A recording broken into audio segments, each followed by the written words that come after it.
about analyzing continuous data.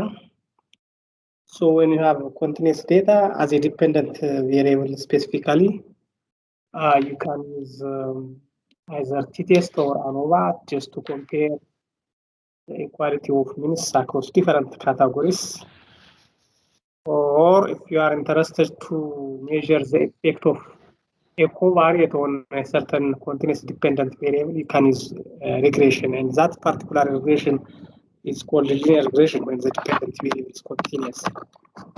So in the afternoon, we have seen focusing on linear regression, and there are different assumptions, the line assumptions and other 3 or 5 additional assumptions. So first, before we rush into modeling your data into such model, you have to check whether those assumptions are fulfilled or not. So once you check that the assumptions are fulfilled, then you can proceed to fitting your data. And finally, you can check whether the fit of the statistics is good or not, based on the adequacy of the model, which can be tested using ANOVA of linear regression. And we have seen how to interpret categorical and continuous independent variables. So this is all what we have seen. Just before we rush into analyzing categorical data, if you have any question, you can raise. If you have any question. Hello. Hello. ይሰማል ትንሽ ሪቫይዝ ብታረጋግልን የተወሰነ ሪቫይዝ ብታረጋግልን በተለይ ከሰዓቱን የተወሰነ በደንብ እንትን እንደዛ አይቻልም ምክንያቱም we have a lot ይሄ ማለት በጣም ተራ ነገር ነው ያየነው እስካሁን ድረስ በጣም ኮምፕሊኬትድ ሞዴሎች አሉ እንደ ሎንጊቱድናል ዴታ አናሊሲስ እና ሰርቫይቫል አናሊሲስ እና በተለይ ሎንጊቱድናል ዴታ አናሊሲስ ሶ አሁን እዛ ያንን እንትን ላይ እንደገና እንዴት አድርጌ ነው ከዚህ በላይ ጥያቄ ካላችሁ በቃ ያው ጋበዝኳችሁ ማንሳት ትችላላችሁ እንጂ it's very difficult እሺ ጥያቄ ልጠይቅ ዶክተር እሺ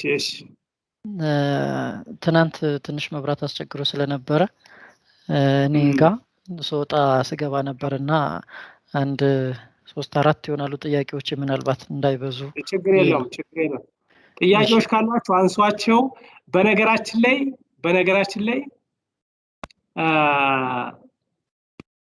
አንድ ትንሽ ነው ኔቸሮች የሚለያይ እንጂ ትናንት ላይ ያየነው ዛሬ ደግመን እናየዋለን ነገ ደግመን እናየዋለን ከዛ በኋላ ደግመን እናየዋለን ምንም ያን ያክል የሚያሳስብ ነገር የለውም ግን ኮንቲኒየስ ከመሆኑ አኳያ ትንሽ አሳምፕሽኖች ላይ ብቻ ነው ልዩነት ያለ እንጂ everything is all the same በቃ ምንም አዲስ ነገር እያየን አንሄድም ከዚህ በኋላ ዛሬ ሎጂስቲክ ካየህ ነገ ኦርዲናል ኦር መልቲኖሚያል ሎጂስቲክ ሪግሬሽን ስናይ ራሱ ደግሞ ራሱ ያው ትንሽ ሞዲፋይ እናደርግና ወደዚህ እናመጣዋለንና ምንም የኔ ያክል የሚያሳስብ ነገር የለውም ግን just if there are some confusions ክሊር አድርገን መሄዱ ጥሩ ነው እሺ ጥያቄዎችን ቀጥል መንግስቱ እሺ የመጀመሪያው ስላይድ ቁጥሩን አላስታውሰውም እንጂ ኮኤፊሽንት ኦፍ ዲተርሚኔሽን ላይ r ስኩዌርን ካልኩሌት ስናደርግ ሲምፕል ሊኒየር ሪግሬሽን ላይ ማለት ነው regression sum of square over total sum of square አድርገን 0.658 over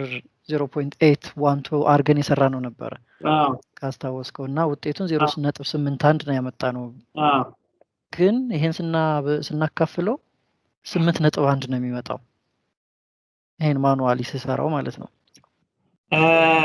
እንትኖችን ትክክለኛ እዛ ላይ የተቀመጡት ቁጥሮች እንትን ሊኖሩ ይችላሉ ራሱ ነው ቁጥሩ ራሱ ነው 0.658 እንደውም እኔ ተጠራጠርኩት ለምንድን ነበር ዶክተር ዲኖሚኔተሩ 0.812 ነው ከዛ ተካፍሎ የሚመጣው ደግሞ 0.81 ኦሬዲ እንትን ኦልሞስት ልዩነቱ 0.002 ነውና ካልኩሌት ላደርግ ይችላል ኮኤፊሽንት ኦፍ ዲተርሚኔሽን ሲጀመር ማለት ነው በመቶ ስታላበዛው ድረስ ከአንድ ሊበልጥ አይችልም በ0 እና በ1 መካከል ነው የሚሆነውና በ0 እና በ1 መካከል የቁጥር ስተት ነው የሚሆነው የሁለቱ እዛ ኒውሚኔተር እና ዲኖሚኔተር እኔ ሳስቀምጥ ተሳስቼ ነው የሚሆነው። እንትኑም ላይ እንደዚሁ ነው። የኤስፒሲኤስ አውትፑቱም እንደዚሁ ነው። እሱን ቼክ አደርገዋለሁ። ቼክ ላድርገው።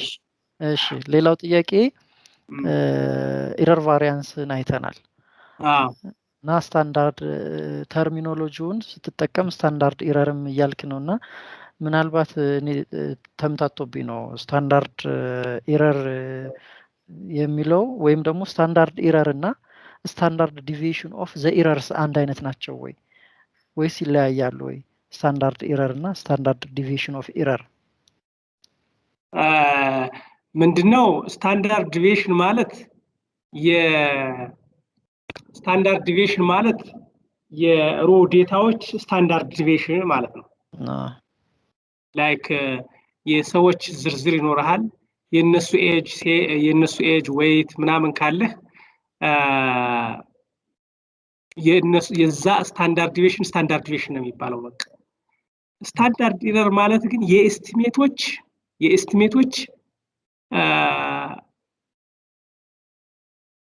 ስታንዳርድ ዲቪዬሽን ማለት ነው። የኤስቲሜቶች ዲፈረንስ ማለት ነው። የኤስቲሜቶች ቫሪዬሽን ስታንዳርድ ዲቪዬሽን በቃ ሲምፕሊ አሁን ለምሳሌ ቤታን ኤስቲሜት አደረግን አይደለ? ያንን አሁን አንድ ሳምፕል ስለወሰድን ነው። ሌላ እኔ አንድ ሳምፕል አመጣሁ ቢሆነ ቤታ አገኘሁ። አንተ ደግሞ ሌላ ሳምፕል ለምትወስድ እንጂ እኔን ኤግዛክትሊ አትመስልም። እኔም የራሴን ሳጠና የራሴን ሳምፕል ለምወስደው ሪፒትድሊ ብዙ ሳምፕል መውሰድ እንችላለን። ለምሳሌ ከአንድ ሺህ ፖፑሌሽን ውስጥ 500 ሳምፕል ሳይዝ የሆነው 1 ሚሊዮን የተለያየ አይነት ሳምፕል ሊኖረን ይችላል እና የተለያየ ሳምፕል በወሰደ ቁጥር የተለያየ ቤታ ነው የምታገኘው። የዛ እስቲሜት ማለት ነው። እሱ ገብቶኛል ዶክተር። ስታንዳርድ ኢረር ማለት ነው። የስታንዳርድ ያኛው ግን ኢረሮቹ ያው የተለያየ ኔሚንግ ሊኖራቸው ይችላል። ስታንዳርድ ኢረር ማለት ትችላለህ። ለምን? ስታንዳርድ ኢረር ማለት ምን ማለት ነው? ዚያር ከስቲሜት እኮ ነው የመጡት። ትሩ ቫልዩ አለ የእያንዳንዱ ሰው ማለት ነው። ለምሳሌ 50 ሰዎች ቢኖሩ የ50 ሰዎች ትሩ ቫልዩ አለ። ከዛ ፕሪዲክትድ ደግሞ አለ ዋይ እና ዋይ ሃት አለ። የነሱ ዲፈረንስ ኢረር ይባላል። ግልጽ ነው አይደለ? እና ኖርማሊ ሪዚጁዋል ኢረር የተለያየ ስም ነው ያለው። እሱ ሪዚጁዋል ኢረር ይባላሉ። እነሱ ሪዚጁዋል ነው የሚባሉት ኢረሮቹ ራሳቸው ሪዚጁዋል ነው የሚባሉት። ሪዚጁዋል ኢረር ይባላል፣ ቫሪያንስ ይባላል፣ ቫሪያንስ ኦፍ ኢረርስ ይባላል። ስታንዳርድ ዲቪዬሽን ከሆነ ደግሞ ጀስት ይሄንን አሁን ቅድም ባለው ሎጂክ ስታንዳርድ ኢረር ኦፍ ዘ ኢረርስ እስካልሆነ ድረስ ኢትስ ክሊር እና ይሄ ኔሚንግ እንትን ነው። ወይም እሱ አይ ኖ ጀስት ስታንዳርድ ዲቪዬሽን ነው ማለት ያለብኝ ብትል ብዙም ያን ያክል ስታንዳርድ ዲቪዬሽን ኦፍ ኢረርስ ብትል ብዙም ያን ያክል እንትን የለውም። ግን ፎርሙላውን ስታየው ግን ጀስት they are standard errors። ለምን እነዚህ ያቺ ማለት ይኸውልህ ማለት ኢረር ኢዋን ማለት እዛ ኢዋን ውስጥ ብዙ ሰዎች አሉ። ላይክ ፎር ኤክስ is equal to 20 ለምሳሌ ኤክስ ኤጅ ቢሆን ዋይ ደግሞ ብለድ ፕሬሸር ቢሆን ማለት ነው። ግልጽ ነው አይደለ?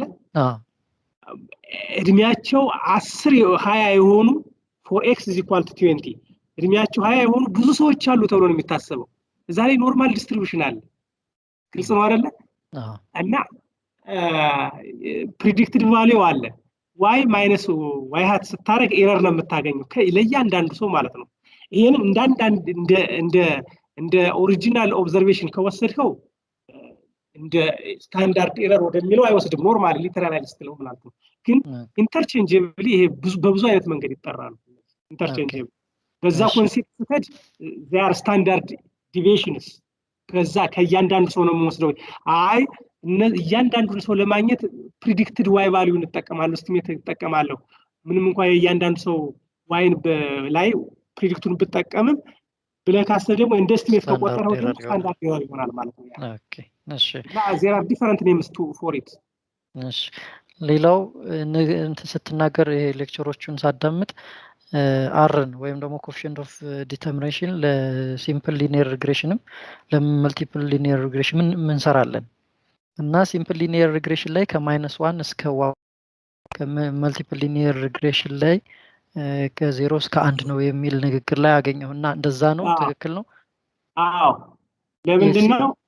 ለምንድነው በሲምፕል ሊኒየር ሪግሬሽን ጊዜ as the name implies it is simple x እና y ማለት ነው እና x እና y ኔጌቲቭ አሶሲዬሽን ሊኖራቸው ይችላል ስለዚህ በዛ ሰዓት ኮሪሌሽን ኮኤፊሺየንቱ ኔጌቲቭ ይሆናል ፖዚቲቭ አሶሲዬሽን ሊኖራቸው ይችላል በዛ ሰዓት ፖዚቲቭ ይሆናል or they may not have any association in that case it will be zero right so it ranges from -1 to ነገር ግን በመልቲፕል ጊዜ ይሄንን እንተግብረው ብንል አይቻልም ማለት ብዙ x ነው ያለን ብዙ ኢንዲፔንደንት ቬሪያብል ነው ያለን ስለዚህ የትኛውን እናረጋለን አንችልም በሲምፕል ጊዜ ግን አንድ ብቻ x ስላለን አንዱን x ከአንዱ y ጋር አደረግነው በቃ የዛ የነበረውን ኮሪሌሽን እናስቀምጣለን በመልቲፕል ጊዜ ግን ፕሪዲክትድ y እና የy ነው ኮሪሌሽን የምናየው ፕሪዲክትዱ ደግሞ y ፕሪዲክትድ y ወይም ኦሪጂናል y ስለሚከተል ምክንያቱም ፕሪዲክት እያደረገ ነው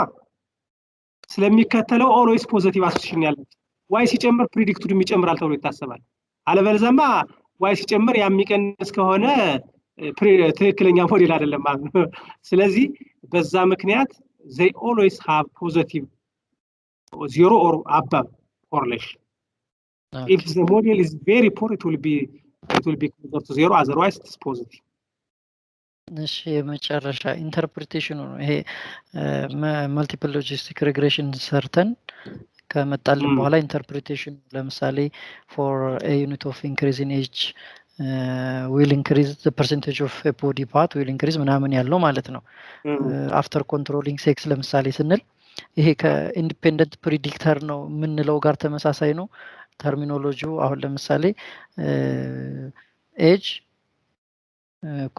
ሴክስን ኮንትሮል አድርገን በዚህ እንዲጨምር ያደርጋል በዚህ መጠን ስንል ኢንዲፔንደንት ፕሪዲክተር ነው እንደማለት ነው አዎ ኢንዲፔንደንትሊ ይሄንን ያክል አፌክት ያደርጋል after controlling for the effect of others ማለት ነው after adjusting for other variables ስንል ወይም የሌሎችን ኮንፋውንዲንግ ኢፌክት ኮንትሮል አድርገን ይዘን ኦኬ ኢንዲፔንደንትሊ ብቻውን ይሄን ያክል አፌክት ያደርጋል እንደማለት ነው ስለዚህ ኢንዲፔንደንት ፕሪዲክተር የምንለው ተርሚኖሎጂ ከአጀስትመንት በኋላ ለእያንዳንዱ ቫሪያብል ሌላውን ኮንስታንት አድርገን ስናገኝ የምንጠቀመው ተርም ነው ማለት ነው ኢንዲፔንደንትሊ ኖርማሊ ይባላል ስታቲስቲያኖች ኖርማሊ የሚጠቀሙት ነው ኢንዲፔንደንት ሪሰርች ላይ ይታያል ኢንዲፔንደንት ኢፌክት ማለት በሌላው ትክሻ ላይ አይደለም ይሄን ያመጣው ማለት ነው በራሱ ነው ማለት ሌሎች አሁን ለምሳሌ 10 ኢንዲፔንደንት ቬሪያብሎች ስታስገባ የመጀመሪያው ቫሪያብል x1 ከሆነ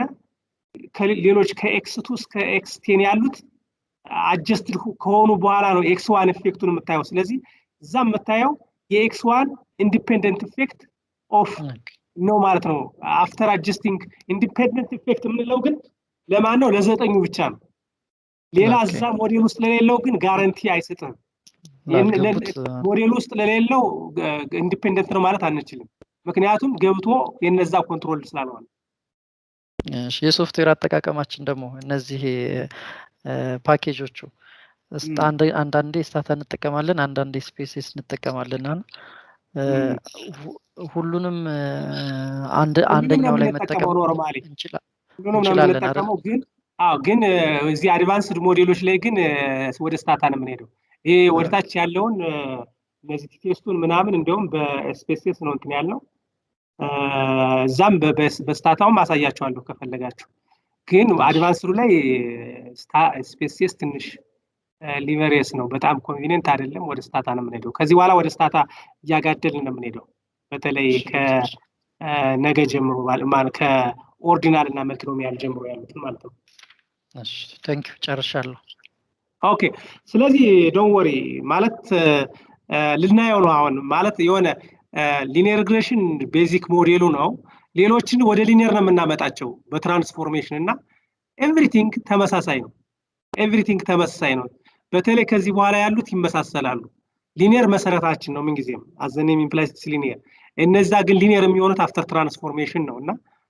ኢትስ ኦል ዘ ሴም ያልገባችሁን ጥያቄ እንደዚህ ስታነቡት አንደኛ ስንወያይ ግልጽ እየሆነ ይሄዳል ሁለተኛ ደግሞ ኤኒ ታይም ማንሳት ትችላላችሁ እንጂ አሁን የትናንትናውን ሁሉ ሄድበት ምን so what we did yesterday is just we analyzed continuous data when you see for example blood pressure is continuous and number of cigarette smoking, of course, it's count.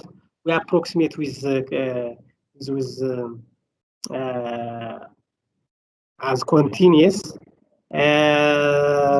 weight, height, etc. All this can be considered as continuous. So when you analyze such data, you will get linear models. Okay, the linear models. Today we will see how to analyze categorical data, meaning when the dependent variable is categorical. Okay, when the dependent variable is categorical. Okay, it could be yes, no, positive, negative, died, alive, etc. Okay, so that is our concern. Now the question is, how can we analyze when the dependent variable is categorical? Let's see it using an example, or let's see what would we encounter when we face such data. So the upper question, like analyzing the categorical data, or when the dependent variable is categorical, it refers to the following type of problems. The relation between coronary artery disease, okay, a binary outcome variable that is either positive or negative, okay, either positive or negative. So as you can see, we have two possible outcomes: positive outcome or negative outcome, right? Positive outcome or negative outcome. Okay, so here we have an outcome of coronary artery disease, which is a binary outcome, either positive or negative, and this health outcome may be affected by age. Okay, so age is continuous. Now, age is an independent variable. Our concern is on the dependent variable. Our focus is on the dependent variable, which is coronary artery disease, right? Coronary artery disease. So a person could be either positive or negative. So let's see what would happen with a sample size of 33. Okay, so we have 11 individuals in the first column. Okay, 3 columns with age and CHD or coronary artery disease. So the first column with age and CHD has 11, the middle one 11, and the third one 11, totally 33. So let us imagine that. So as you can see, the first column is the younger group. Let us label like that, okay? Their age ranges from 22 up to 38. And the middle one is middle age or average age from 40 to 52. And the third group is the older group from 54 up to 81, okay? So look, so we have 3 groups: young age, middle age, and old age. Now let's see the CHD. CHD, out of 11 individuals, except 1 individual whose age is 35, all are negative for CHD, as you can see, the first column. And when we come to the middle age group, we have 1, 2, 3, 4. Okay, 1, 2, 3, 4. About 40% are positive for CHD. In the first case, about 10% only, even less than 10%. And in the older group, almost all, meaning about more than 80%. Okay, more than 80% are positive for CHD. So from this, you suspect that as age increases, the likelihood of developing CHD will also increase. Okay, that is the concern. So how can we model this?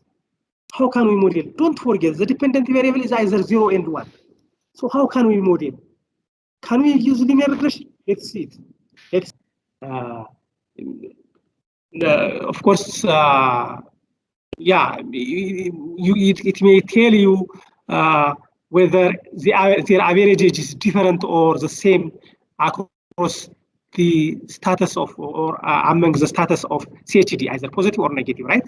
But this does not tell us any p-value. Just it would help us just to compare whether they have the same average age or not, right? if you are interested to find the effect of age on the probability of developing CHD, it doesn't tell you. Okay? That is the limitation of AROVA. Okay, so if that is the case, what should we do? What should you do? That is a problem. That is a problem with ANOVA. If you try to calculate ANOVA, you will get a p-value of less than 0.001. That's one thing, but that means they are statistically significantly different. You may find that, but it doesn't tell you the effect of age on CHD status with a certain p-value. It doesn't tell you that. It just compares the equality of means. Okay, and therefore, what if our research goal is to know the probability of getting, for example, coronary disease? Okay, especially with regard to or the effect of, if you are interested to measure the effect of age on the status of developing CHD. What happens when you have several covariates that you believe contribute to develop CHD? Okay, so this cannot be a solution. Okay? This cannot be a solution. ANOVA or two independent sample tests cannot be a solution. So shall we use linear regression? Let's try. Let's try. Okay, before we apply linear regression, as we mentioned yesterday, we have to draw the scatter plot. As you can see, the scatter plot has only two options, either 1 or 0. Yes or no. We have only two options. Okay, we have only two options. The x-axis is age. We don't have any problem with regard to that. But the y-axis has only two options. Okay, either yes or no. Now, let's do linear regression. So this is a problem. This is a problem. If you try to fit a linear regression on such data, such binary data, you will predict probabilities less than 0 and greater than 1, which is impossible, right? You will try to, you are attempting to predict probabilities greater than 0, greater than 1 and less than 0, which is, of course, impossible. Okay, impossible. So we cannot apply linear regression in binary outcome as it is. Okay, binary outcome as it is. So what shall we do? Rather than dealing, okay, one solution is rather than dealing with a single age data with binary outcomes, let us group the age data so that we can get proportions or probabilities of success at different age groups. Yeah, when you group, the previous one is just, as you can see, we have single age groups, 20, 21, etc. Okay, up to 81. Okay, single age. But if we group and calculate the probability of developing CHD in that age group, then you may get probabilities between 0 and 1. Okay, and in that case, you will get other potential probabilities, okay, possible probabilities. But in the case of this scatter plot, this one is open. As you can see, we don't have scatter plot between the upper and the lower horizontal lines. Okay, we don't have any. So just to get the likely distribution of the data in between the two, just we have to group. Let's group the age group and calculate the probability in each. The probability of developing CHD in each age group, right? In each age group. So look, okay, and wait a minute.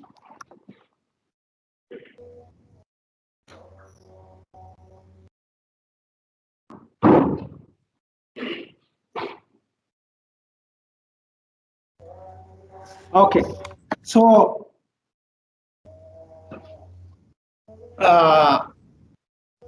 we have age groups from 20 to 29, 30 to 39, blah, blah, blah, up to 80 to 89.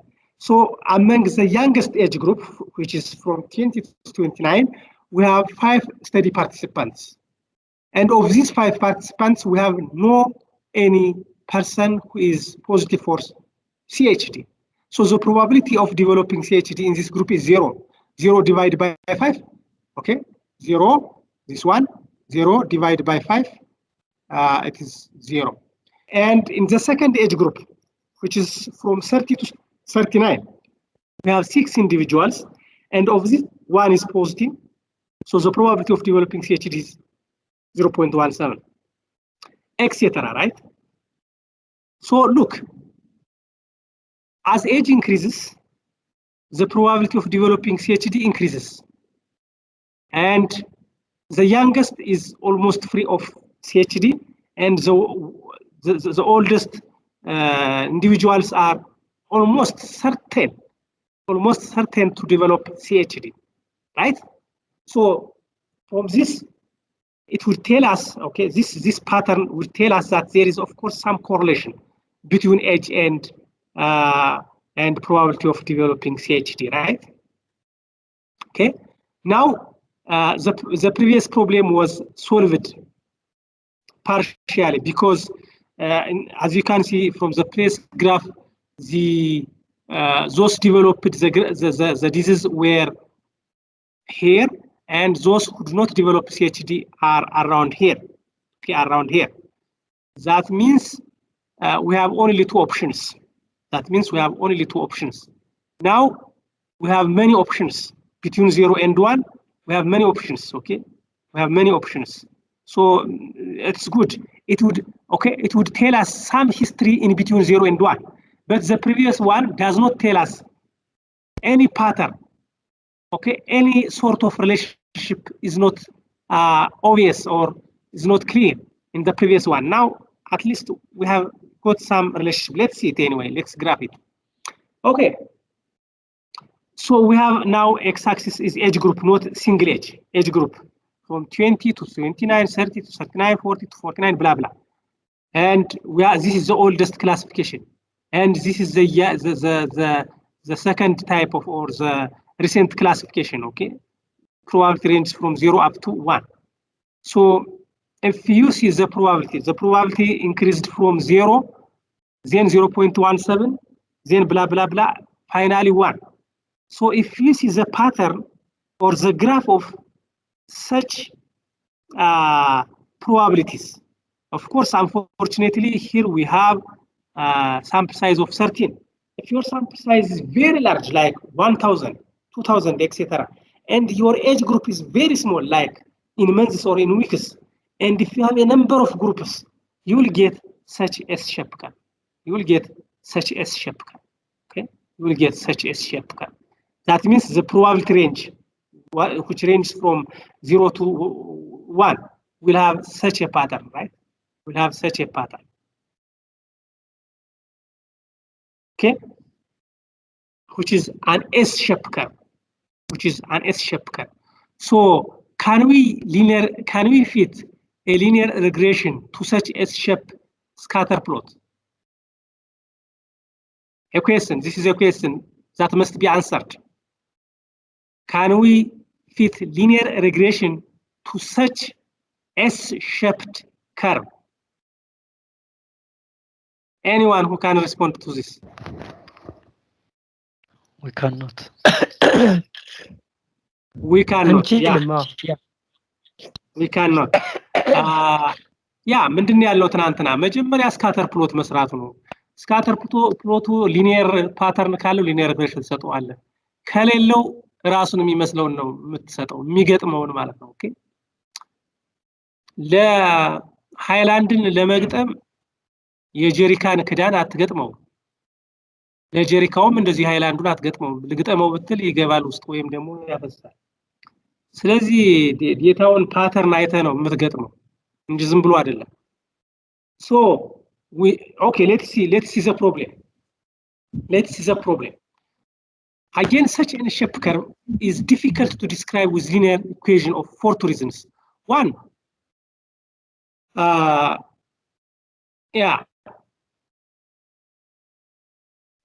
ምንም መሀል አካባቢ አይታችሁት ከሆነ ሊኒየር ይመስላል። ኦፍ ኮርስ እዚህ አካባቢ እንደዚህ ብናሰምር መሀል ላይ ይገጥማል፣ ግን ወደ ላይ መጨረሻ ላይ ወርታችንና ወደ መጨረሻ ያሉትና ወደ መጀመሪያ ያለው እየሰፋ ነው የሚሄድ። ዶቱና ላይኑ በዚህ ቀጥ ብሎ ሲሄድ ከዶቶቹ እየራቀ ነው የሚሄድ መጨረሻ ላይ። መጀመሪያም እንደዛው። ስለዚህ አንድ እሱ ነው። ኢቭን ኖርማሊቲ አሳምፕሽን እዚህ ላይ ማሳካት አንችልም ምክንያቱም እዚህ አካባቢ ኖርማል ቢሆን እዚህ አካባቢ አይሆንም ኢቭን ኖርማል ዲስትሪቢዩሽኑ ስኪውድ ነው የሚሆነው ኦልዌይስ ኔጌቲቭ ነው የሚሆነው ኤረሩ እዚህ ላይ ኦኬ አንድ ሁለተኛ ያን ብቻ ሳይሆን ኢኳል ቫሪያንስ አይኖራቸውም ኤረሩ እዚህ አካባቢ በጣም ትልቅ ነው እዚህ አካባቢ ትልቁ በጣም ትልቅ ነው የሚሆነው ጫፍና ጫፍ መሃል ላይ ደግሞ ኦልሞስት ዜሮ ነው የሚሆነው ኤረሩ ኦኬ ሶ በእነዚህ ምክንያቶች አንችልም ኦኬ አንችልም ሊኒየር ሪግሬሽን አሳምፕሽኑ አይሟላልን ኦኬ እና ኤስ ሼፕ ከርቭ ሊኒየር ማልሰጠው ማን ነው አው ሊኒየር ማልሰጠው ለዚህ ነው ኦኬ አይገጥመው ኦኬ እነዛ አሳምፕሽኖች አይሟሉ ኦኬ ስለዚህ ምን እናድርግ ኦኬ ሁለት እርምጃዎችን መውሰድ አለብን ሁለት እርምጃዎችን እንወስዳለን እነማን ናቸው እርምጃዎቹ አንደኛ ኦኬ ግራፋችን ኤስ ሼፕ ከርቭ ነው ቀዩ ማለት ነው ኦኬ ኤስ ሼፕ ከርቭ ነው ለኤስ ሼፕ ከርቭ ኦኬ we give what another S shape curve ልክ ስካተሩ ሊኒየር ሆኖ ቢሆን ሮ ሊኒየር ሪግሬሽን እንደምንሰጠው ሁሉ እንደዚህም ለኤስ ሼፕ ስካተር ፕሎት ኤስ ሼፕ ከርቭ ግራፍ ሞዴል ስታቲስቲካል ሞዴል ወይም ስታቲስቲካል ዲስትሪቢዩሽን ኦር ማቴማቲካል ዲስትሪቢዩሽን እንሰጠዋለን አንዱ ስቴፕ እሱ ነው ለምን እሱ ይገጥመዋል የሚገጥመውን እንሰጠዋለን አንድ ሁለተኛ እንደዛ እንደተጣመመ ደግሞ ኢንተርፕሬት ማድረግ ስታፍ ስለዚህ ትራንስፎርም እናደርገዋለን ይሄንን ኤስ ሼፕ ከርቭ ቀጥ እናደርገዋለን ትራንስፎርም እናደርገዋለን እና እነዚህን ሁለት ስቴፖች እንሄድባቸዋለን በቃ ይሄ ነው በቃ የምንሄደው ስቴፕ ይሄ ነው ሎጂስቲክ ሪግሬሽን ያስፈልገበት ምክንያት ይሄ ነው ምክንያቱም ባይናሪ አውትካም ስላለን ሊኒየር ሪግሬሽን ፊት አያደርግም as it is okay so we don't forget we have two steps that we should pass through one just find a function that has an S-shaped curve and thus will fit the data very well. Second, transform that S-shaped curve into a linear model or a linear, right? Into a straight line. That process is called transformation. Okay, so let's do that. Okay, step one, finding a function that best fits the S-shaped graph of the probability. So as you can see here we have a function f of p is equal to e to the power of alpha plus beta x divided by 1 plus e to the power of alpha plus beta x okay this e to the power of alpha beta x can be said y so y over 1 plus y in other words so this function is called logistic function okay this function logistic function and mathematically it can be proved that it has an S-shaped curve okay it has an S-shaped curve as you can see here in the graph and so this p can be will always range from 0 up to 1 if e to the power of alpha plus beta x is close to 0, then 0 divided by 1 is 0.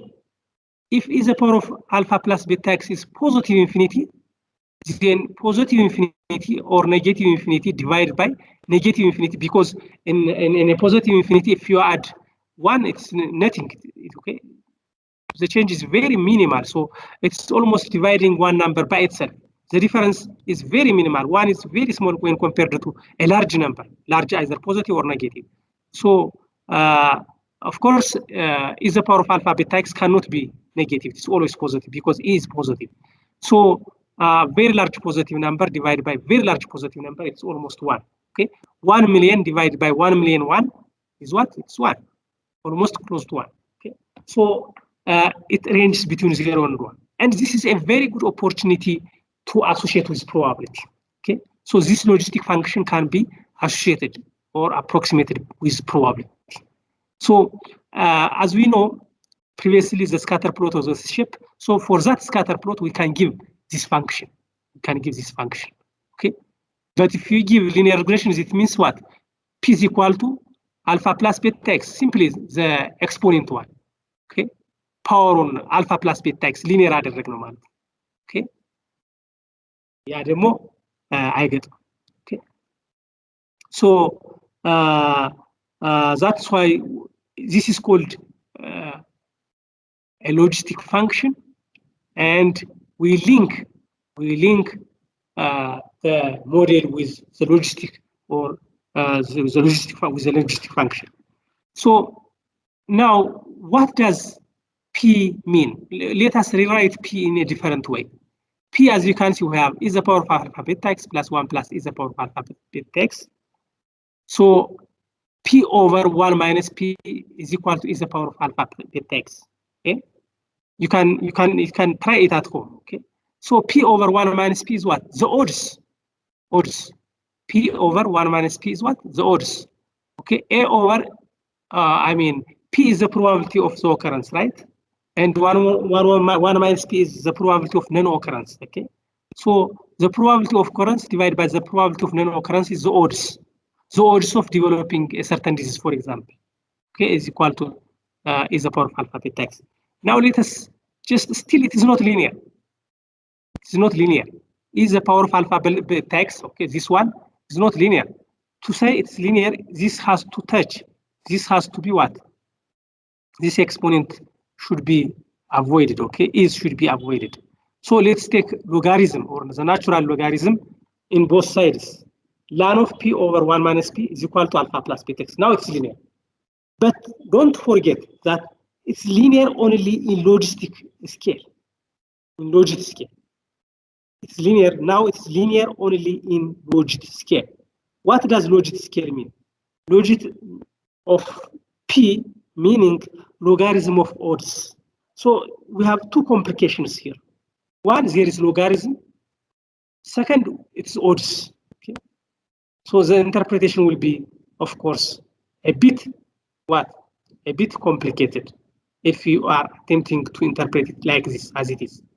Therefore, we have to transform it in a different way. Okay. Of course, now the transformation has been done. Okay, this is the second step. Okay, when I say transform, we have to change it to again into exponent form. In that case, you will get the odds ratio. We will see it anyway. So this is called the logit of P. Okay, the logit of P meaning logarithm of odds. Okay, and it is linear only in logit scale. Okay, in logit scale. So alpha is called the logarithm of the odds of an event of an exposed group. Okay, alpha meaning here we have logit of P is equal to alpha plus beta x. If x is 0 meaning unexposed.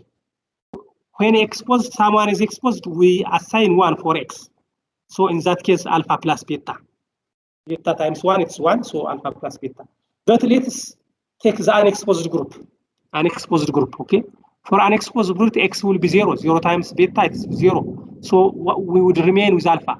So alpha is what? The logarithm of the odds. For what? Unexposed group.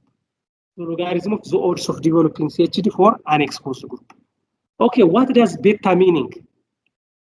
Beta meaning, it is the logarithm of odds ratio. The logarithm of odds ratio associated with being exposed. Okay.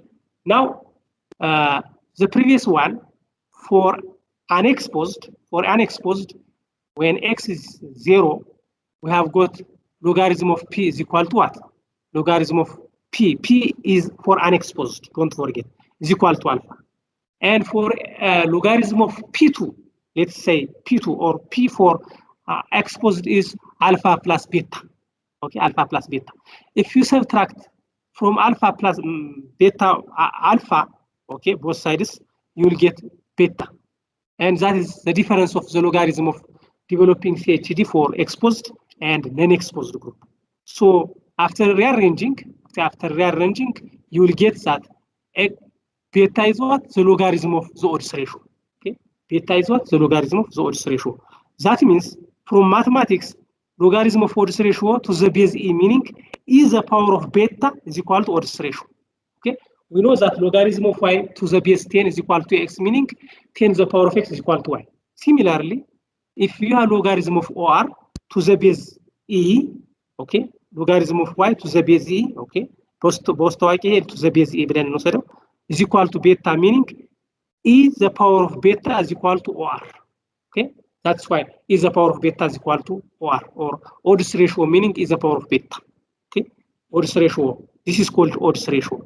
Okay, the odds ratio. Now, this is what this is a parameter which is easy to interpret.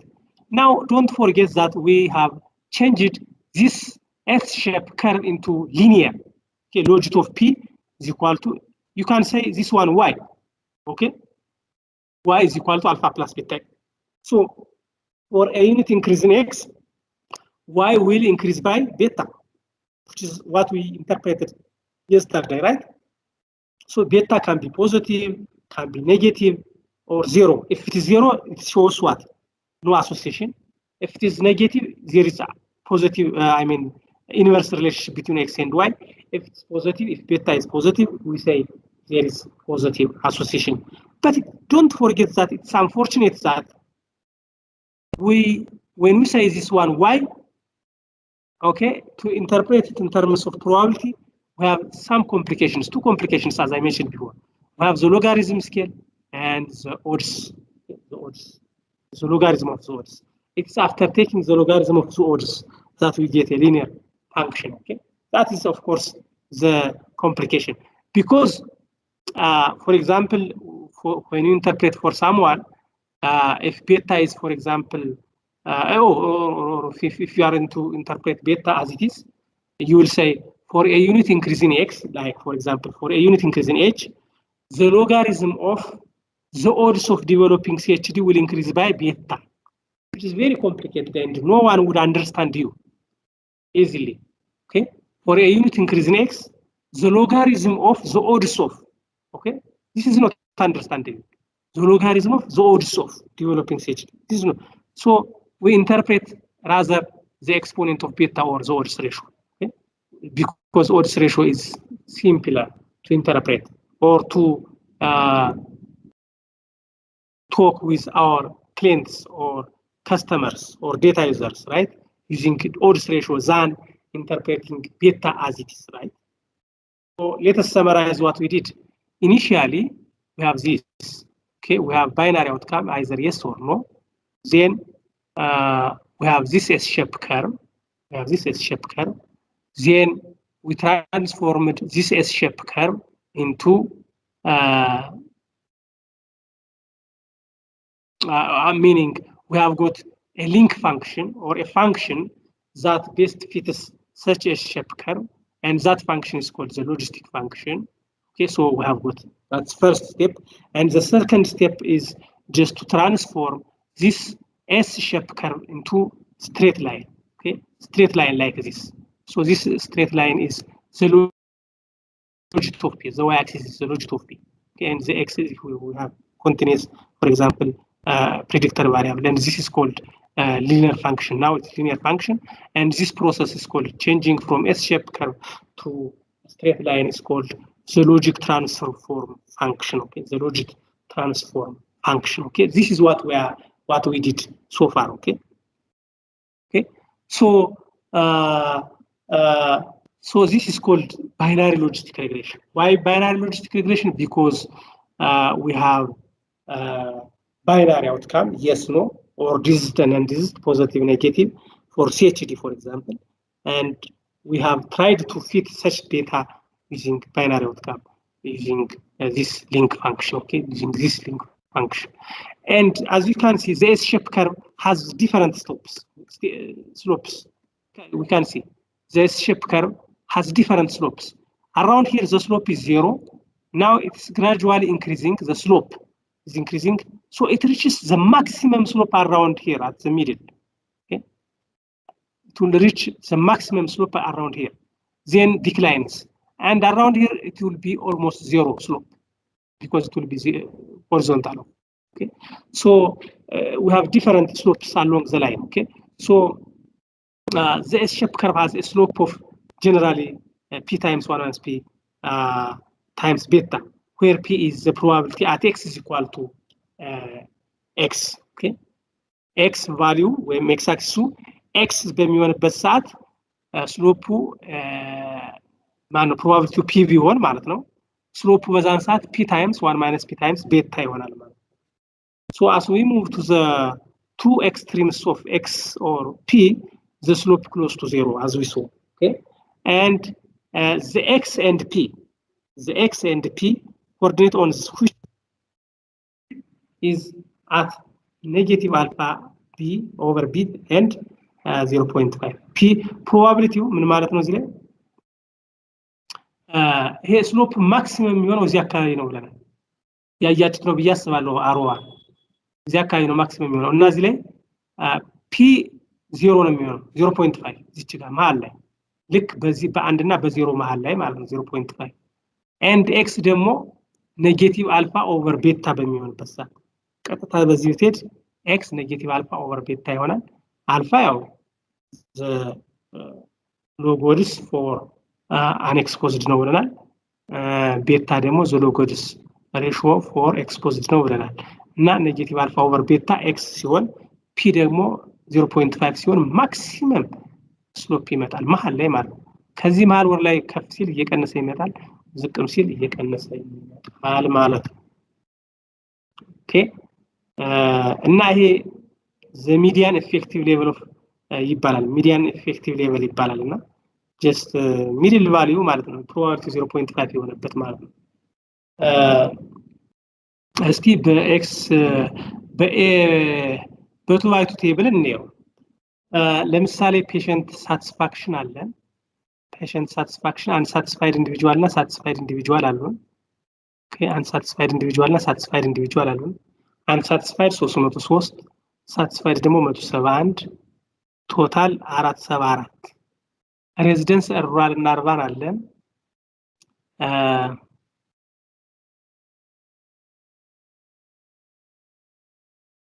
ኦኬ ሬዚደንስ ኦኬ አርባን እና ሩራል አለን። ሶ 98 ማለት ሩራል ሆነው አንሳቲስፋይድ የሆኑ ናቸው። 17 ማለት ደግሞ ሩራል ሆነው ሳቲስፋይድ የሆኑ ናቸው። 205 ማለት ደግሞ አርባን ሆነው አንሳቲስፋይድ የሆኑ ናቸው። 154 ደግሞ አንሳቲስፋይድ ነው አይ ሚን አርባን ሆነው አንሳቲስፋይድ የሆኑ ናቸው። ይሄን ይመስላልና the odds of developing or the odds of unsatisfaction for rural residents ስንል ምን ማለት ነው? p over 1 minus p ማለት ነው። p ማለት ነው 98 ሲካፈል ለ115 and 1 minus p ማለት ምን ማለት ነው? 17 ሲካፈል ለ115 ማለት ነው። ኦኬ በሌላ አባባል 98 ሲካፈል ለ17 እንደማለት ነው በነገራችን ላይ። and rural ደግሞ ላይ ስንሄድ 205 ሲካፈል ለ115 እንደማለት ነው። ወይም በሌላ አባባል odds of probability of unsatisfaction for urban ማለት 205 ለ359 ለድምሩ ማለት ነው። 1 minus p ምን ይሆናል ማለት ነው? አውቶማቲካሊ 154 ሲካፈል ለዚህኛው ይሆናል ማለት ነው 359። ስለዚህ ይሄ odds of unsatisfaction for rural ምን ይሆናል? p over 1 minus p ስለዚህ 0.85 ይሄ ቅድም ያልኋቸውን ስታቲስቲክስ እንሰራ ይሄን ሲካፈል ስናደርግ እነዚህ ይመጣሉ፣ ይሄ ይመጣል ማለት ነው። ኦኬ and odds for urban ደግሞ ምን ይመጣል? እነዚህ ነገሮች ይመጣሉ። ኦኬ እነዚህ ነገሮች ይመጣሉ። ስለዚህ ሎግ ወደ ይሄ በኤፒዲሞሎጂ የምትሰሩት ነው። በስታቲስቲክሱ ደግሞ እንስራው ከተባለ ሎጎድስ ስትሉት ሎጋሪዝም ኦፍ ኦድስ ይሄ ይመጣል ማለት ነው። ኦኬ ሎጎድስ ኦፍ ኤክስፖዝድ ማለት ነው። ይሄንን ደግሞ ኤክስፖዝድ ሩራል ኤክስፖዝድ ከሆነ ሎጎድስ ኦፍ ኤክስፖዝድ ማለት ነው። ሩራል አንኤክስፖዝድ ከሆነ ሎጎድስ ኦፍ አንኤክስፖዝድ ማለት ነው። እና ሎጋሪዝም ኦፍ 1.3 ይሄ ይመጣል ማለት ነው። አሁን ኦድስ ሬሽዮ ማለት it is the ratio of two odds ስሙ እንደሚያመለክተው ኦድስ ሬሽዮ ማለት የሁለቱ ኦዶች ሬሽዮ ማለት ነው። ማለት የዚህኛውና የ5.76 እና የ1.33 ማለት ነውና ይሄን ለዚህ ስታካፍሉት ይሄ ይመጣል። ይሄ ይመጣል። በስታቲስቲክስ እንስራው ከተባለ ደግሞ በማቴማቲክስ ማለት ነው odds ratio ማለት it is change in logarithm of odds ratio ማለት logarithm of this minus logarithm of this ማለት ነው okay I mean logarithm of odds of this okay minus logarithm of this እንደማለት ይሄም ln of 5.76 ሲቀነስ ln of 1.33 ማለት ነውና ያንን change in or delta log of odds ወይም change in log of odds ብንለው ለውጡ ማለት ነው ዲፈረንሱ ማለት ነው that means logarithm of odds is equal to 1.75 ሲቀነስ 0.285 ይመጣል ማለት ነው ይሄ ማለት v1 is equal to ይሄ ማለት ነው v1 is equal to ይሄ ማለት ነው ኦኬ ስለዚህ ይሄንን ኤክስፖኔንት ብናደርገው ይሄም ዶንት ፎርጌት ይሄ logarithm of r is equal to 1.47 ማለት ኢ ነው ቤዙ እዚህ ላይ እና ኢ ዘ ፓወር ኦፍ 1.47 ቤታ ነው ማለት ነው I mean odds ratio ነው ማለት ነው ኦኬ odds ratio ነው ማለት ነው so r is equal to e the power of beta which is ከዚህኛው ጋር እኩል መጣልን ማለት ነው ከዚህኛው ጋር እኩል ይመጣልና ልዩነት የለውም ኦኬ so በዚህ መንገድ ሶልቭ ማድረግ እንችላለን ይሄ ቅድም ያልኳቸው ድግግሞች ነው ኦኬ አሁን ስላይድ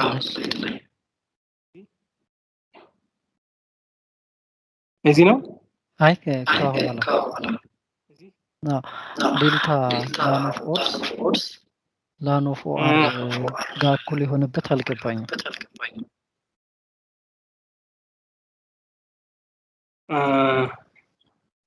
ላን ኦፍ ኦድስ ዲፈረንስ ከላን ኦፍ ኦር ጋር እኩል ነው ወይም ላን ኦፍ ኦር እንደማለት ነው ብለናልና እሱ ግልጽ አይደለም ቼንጅ in log odds ማለት logarithm of this one minus logarithm of this one is equal to beta ነው መሆን ያለበት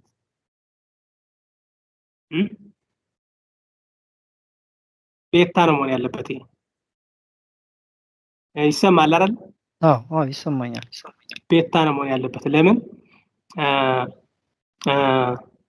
ይሄ ማለት ln of 5.75 ln of 5.76 ማለት አልፋ ማለት ነው አይደለ አንኤክስፖዝድ ስለሆነ x times beta 0 ስለሚሆን ማለት ነው ln of ይሄ ማለት ደግሞ ምን ይሆናል ማለት ነው አልፋ ፕላስ ቤታ ይሆናል ማለት ነው ቼንጁን ስትወስድ ቤታን ነው የምታገኘው ቤታን ነው የምናገኘው ስሎፑን ማለት ነው እና ይችኛዋ ቤታ ነው መሆን ያለበት ቼንጅ ኢን ሎግ ኦድስ is equal to ቤታ is equal to ይሄ እዚህ ላይ መጣለች አይታታል ተመልሳ እዚህ መጣለች ዲፈረንሷ እና ይሄንን ኤክስፖኔንት ስታረገው ማለት ኦኬ ልክ ነው እንጂ ሎግ ኦድስ ሬሽዮ ነው የምንለው ይሄ እኮ ቼንጅ ነው ይሄ ሎግ ኦድስ ሬሽዮ ነው የምንለው ልክ ነው ማለት በማትማቲክስ ለጠየቀ ይሄ ቤታ ማለት ነው ኖርማሊ ልክ ነን ግን በሌላ ፎርም ስታስቀምጠው ደግሞ ኦድስ ሬሽዮ ለምን ሎጋሪዝም ኦፍ y minus logarithm of x ማለት ነው ሎጋሪዝም ኦፍ y over x ማለት ነው ገብቶኛል በቃ ስለዚህ ሎጋሪዝም ኦፍ y over x ማለት the ratio of x and y ማለት ነው በዚህ ኬዝ the ratio of odds ማለት ነው ስለዚህ ግን እዚህ ላይ ምንድነው አንድ የምናስተካክለው ነገር አለ ምንድነው መሰለህ ይሄኛው ትክክል ነው logarithm of change in logarithm of odds is equal logarithm of odds ratio is equal to 0 ልክ ይችኛዋ ግን ቀስት ነው መሆን ያለባት ይችኛዋ ኢኳል ኦኬ ማለት ምክንያቱም ይሄ ቤታ logarithm of odds ratio ኦኬ ኖ ፕሮብሌም ያስኬዳል ስቲል ያስኬደናል ምክንያቱም ኤክስፖኔንት እናደርገዋለን ያስኬደናል ስለዚህ በዛ ሄሎ yes እዚሁ አሁን ከተናገርከው ማለት ነው ሎጎ ፎር ላን ኦር ወይም ኦድስ ሬሽዮ is equal to beta ይላልና ያንቺ ስታታ ወይም ስፔስ ላይ አውትፑቱ is the power of beta ኦድስ ሬሽዮ ብለን ነው እኛ የምንረዳው ዞሮ ይሄ ማቴማቲካል ኤክስፕሬሽን ከትራንስፎርሜሽን በኋላ የመጣ ስለሆነ ማለት ነው ያ የእንትኑ የአፕሊኬሽኑ የሶፍትዌሩ አሄ ላኖ ወይም ሎጋሪዝም ኦአር ኢኳልስ ቱ ቤታ ነው ኢዝ ዘ ፓወር ቤታ ነው የተጻፈው ብዙ ስላይዱ አይታይም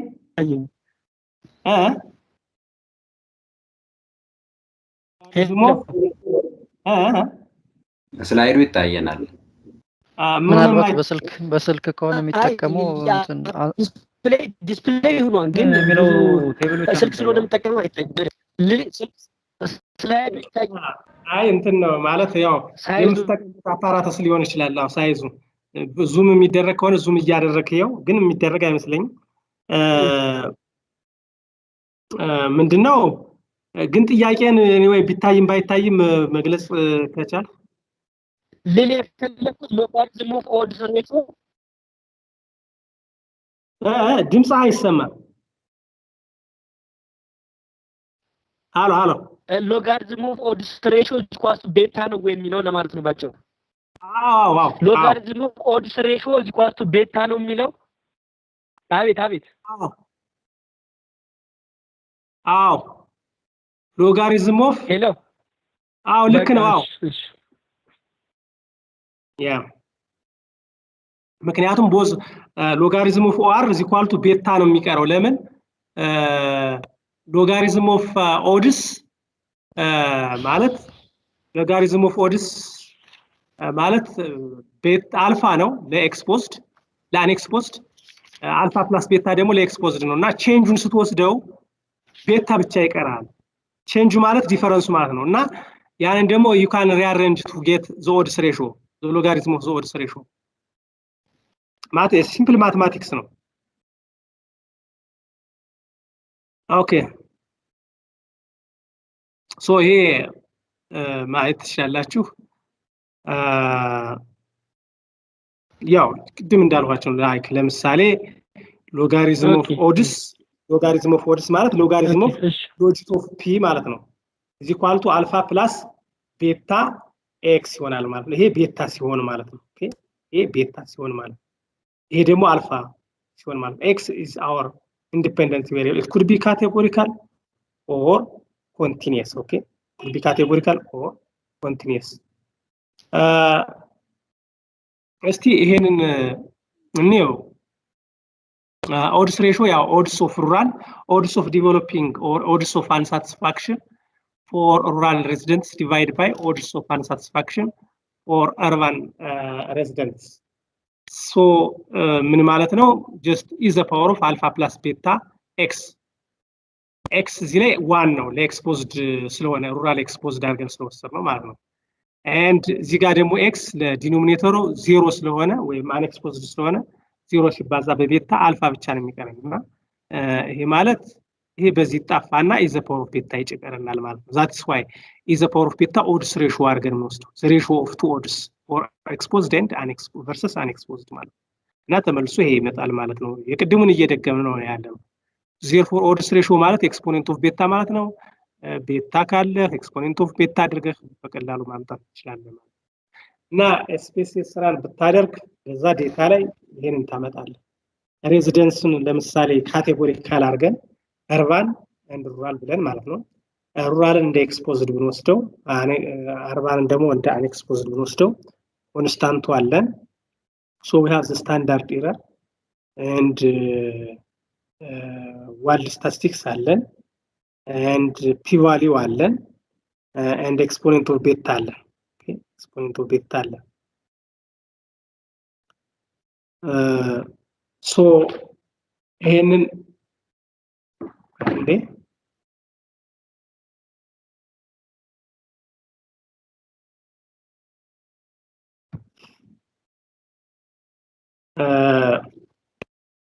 ስለዚህ ያው ቅድም ያለው ነው ይሄ ኮንስታንቱ ነው እና ሁለቱንም ነው የሚሰጠና አክቹአሊ ሶፍትዌሩ ቤታን የሚሰጠናል ኤክስፖኔንት ኦፍ ቤታን የሚሰጠናል ቤታ ማለት ጀስት ቅድም ያለው ነው log of odds ብለን log of odds ኢኳል ቱ አልፋ ፕላስ ቤታ ኤክስ እንል አልፋው ማለት ነው ኦኬ ኮንስታንቱ ማለት ነው ይሄኛው ይሄደኛው ደግሞ ቤታው ማለት ነው ወይም the coefficient for the independent variable ማለት ነው ሶ እነዚህን ቤታዎች ኤክስፖኔንት ስታደርጋቸው you will get odds ratio or exponent of beta okay therefore here we have standard error as well okay standard error አለና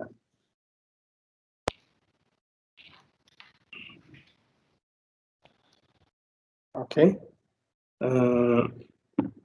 እና ስታንዳርድ ኤረሩ ምንድነው ከሳምፕል ስለሚለያይ ነው ይሄ አንድ ሳምፕል ወስደን ነው ሌላ ሳምፕል ወስደን ሌላ ቤታዎች ነው የምናገኘው ስለዚህ if the betas are different for different sample why don't we calculate the standard error that means the standard deviation of the estimates ስለዚህ በዛ መንገድ ይሄ ስታንዳርድ ኤረር ኦፍ ዚስ ነው ይሄ ለዚህ ስታካፍል ዋልድ ታገኛለህ ዋልድ ማለት it is the square of z square z or t ማለት ነው ኦኬ ልክ አሁን ይሄንን 1.47ን ለስታንዳርድ ኤረር ስታካፍለው የምታገኘው ቁጥር አለ ያ ስታንዳርዳይዝድ ቤታ ነው ያው if the sample size is large z ማለት ነው if the sample size is small t ወደ t ነው የሚጠጋው ያንን ስኩዌር ስታረገው z ስኩዌር or t z ስኩዌር ዋልድ ይባላል z ስኩዌር ዋልድ ይባላል for large sample size እና p value እዚህ ጋር ሲግኒፊካንት ነው ምን ማለት ነው ይሄ ኮንፊደንስ ኢንተርቫል ቤታ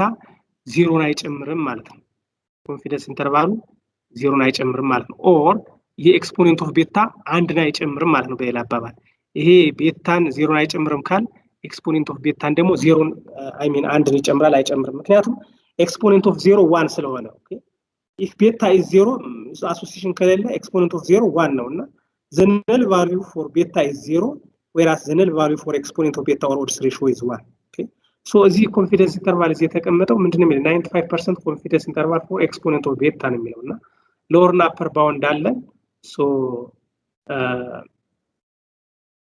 በዚህ ኢንተርቫል ውስጥ 1 ካለች ኢንሲግኒፊካንት ነው አንድን ካላቀፈ ደግሞ ሲግኒፊካንት ነው ማለት ነው እና ሌላ አሁን ካንዱ ወደ አንዱ በቀላሉ መውሰድ ትችላላችሁ what is the 95% ኮንፊደንስ ኢንተርቫል for beta ብትባሉ በቀላሉ በሁለት መንገድ ማግኘት ትችላላችሁ አንድ የዚህ ሎጋሪዝም ወሰዱ የነዚህ ሎወር ባውንድ እና አፐር ባውንድ ይሄ ምክንያቱም የኤክስፖኔንት ኦፍ ቤታ ነው ኤክስፖኔንት ኦፍ ቤታ ከላይ ነው ያለው በሎጋሪዝም ስታስገባ ወደ መሬት ይነካልና ስለዚህ ይሄንን እና የዚህን ሎጋሪዝም ስትወስድ የቤታን ኮንፊደንስ ኢንተርቫል አገኘህ ማለት ነው ኦኬ ኦር ሌላ ሁለተኛው መንገድ ደግሞ ይሄን ቤታ ፕላስ ኦር ማይነስ z alpha over 2 times the standard error of this one ቤታ ይሄ ያለው ማለት ነው ስለዚህ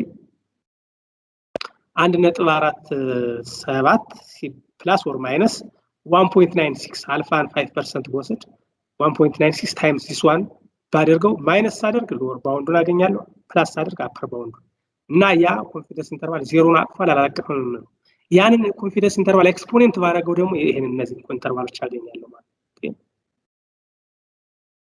እና ይሄ ማቴማቲክስ ነው you see linear regression ከገባች ይሄም ገባን ማለት በሊኒየር ሪግሬሽን ሪፖርት የምናረጋት እቺን ቤታ ነው እዚያ ለዚህ ቤታዎች ነው ሪፖርት ይሄን 1.47 ነው ግን unfortunately በሎጂስቲክ ሪግሬሽን ይሄ ሪፖርት መደረግ የለበትም why because it is not easy to understand for any person any professional person even except mathematician or statistician because if you are interested to report this one you will say for example for rural residents okay the logarithm of the odds of the logarithm of the odds of unsatisfaction will increase by 1.47 when compared to urban residents it is very difficult to understand what does the logarithm of the odds will increase mean what is the logarithm of the odds after all okay if you gather okay any person in your city just say okay and talk about this finding saying where for rural residents the logarithm of unsatisfaction the logarithm of the odds of unsatisfaction is this much times okay when compared to urban residents okay it is not understandable. So we interpret in terms of odds ratio rather.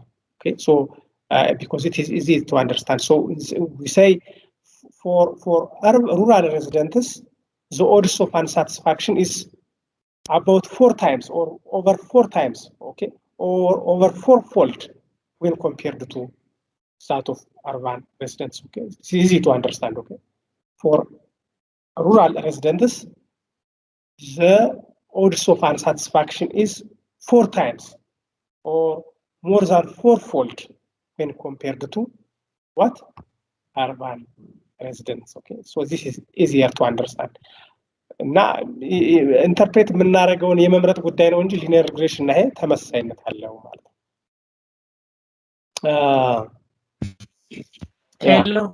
Hello, doctor. Sorry. Can I ask one question?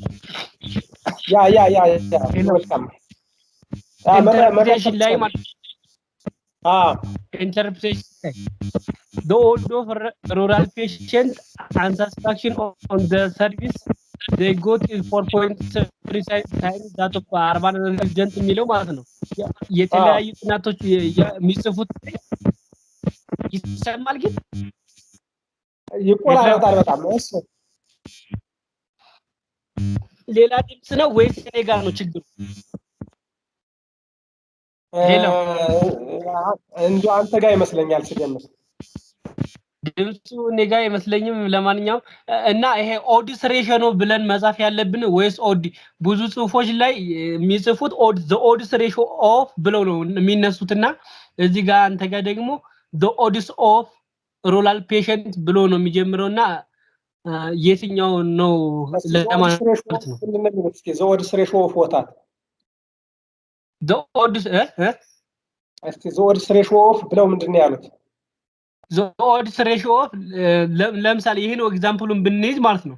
the odds ratio of rural patient and satisfaction on the service they got is 4.3 times that of urban resident ብለው እንደዚህ ቢጽፉትና the odds ብለው እንደዚህ ከሚጻፉ ማንኛው ነው ለማለት ነው?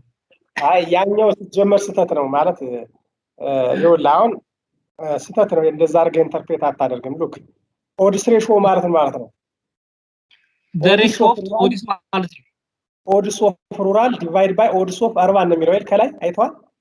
ያ እና የሩራሎች ኦድስ ማለት እንግዲህ የመሆንና ያለመሆን ፕሮባቢሊቲ ማለት ነው። የመሆን ሲካፈል ያለመሆን ፕሮባቢሊቲ ሬሽዮ ማለት ነው። እና the odds of ማለት እኮ the risk of ማለት አንችልም እዚህ ላይ በምንችልበት ሪላቲቭ ሪስክ ካልኩሌት በምናደርግበት ሰዓት እኮ እንችላለን እንደዛ ማለት ሪላቲቭ ሪስክ ካልኩሌት ብናደርግ እንጂ the risk of እንላለን። ሪስክ ማለት ፕሮባቢሊቲ ነው or the probability of ማለት ይቻላል። ኦኬ ምክንያቱም ሪስክ ወይም ፕሮባቢሊቲ ማለት ነው a over a plus b ነው አይደለ? ያ a over a plus b ፕሮባቢሊቲ ነው። ይሄኛው ግን a over b ነው። የሁለት ልዩነት እና ስለዚህ ኦድስ ሬሽዮ the ratio of two odds ነው። የሁለቱ ግሩፖች ኦድስ ሬሽዮ ነው። እና ምንድነው የምናደርገው the odds of unsatisfaction okay for rural residents is this much times odds ratio 2 መጣ ማለት እኮ የodds of rural is 2 times that of the odds of urban ማለት ነው አይደለ? ኦኬ ያ አሁን odds ratio 2 መጣ ማለት ነው የሩራሎች ኦድ እና የአርባን ኦድ ሬሽዮ ስንወስድ 2 መጣ ማለት ነው። የሩራሎች ኦድ የአርባኖችን 2 እጥፍ ነው ማለት እኮ ነው። እና ኦድ ነው የምታወዳድረው። it is not ratio I mean it is not risk, it is not probability, it is not hazard, rather you will compare odds in between the two groups. So the odds of rural patients ነው ማለት ያለው። okay እሺ I'm understand it. okay very good. ዶክተር መጠየቅ እችላለሁ? እሺ ይቻላል። በጣም መልካም። ኦኬ እሺ እንትን መጀመሪያ ላይ ስንሰራ ስካተር ስንሰራ በግሩፕ ከከፋፈልን በኋላ የመጣለን ኤስ ሼፕ እንትን አለና እሱኛው ልክ እንደ ሊኒየር ላይ ስንሰራ ነበረው ሊኒየር ቢመጣልን እንትኑ ላይ ነው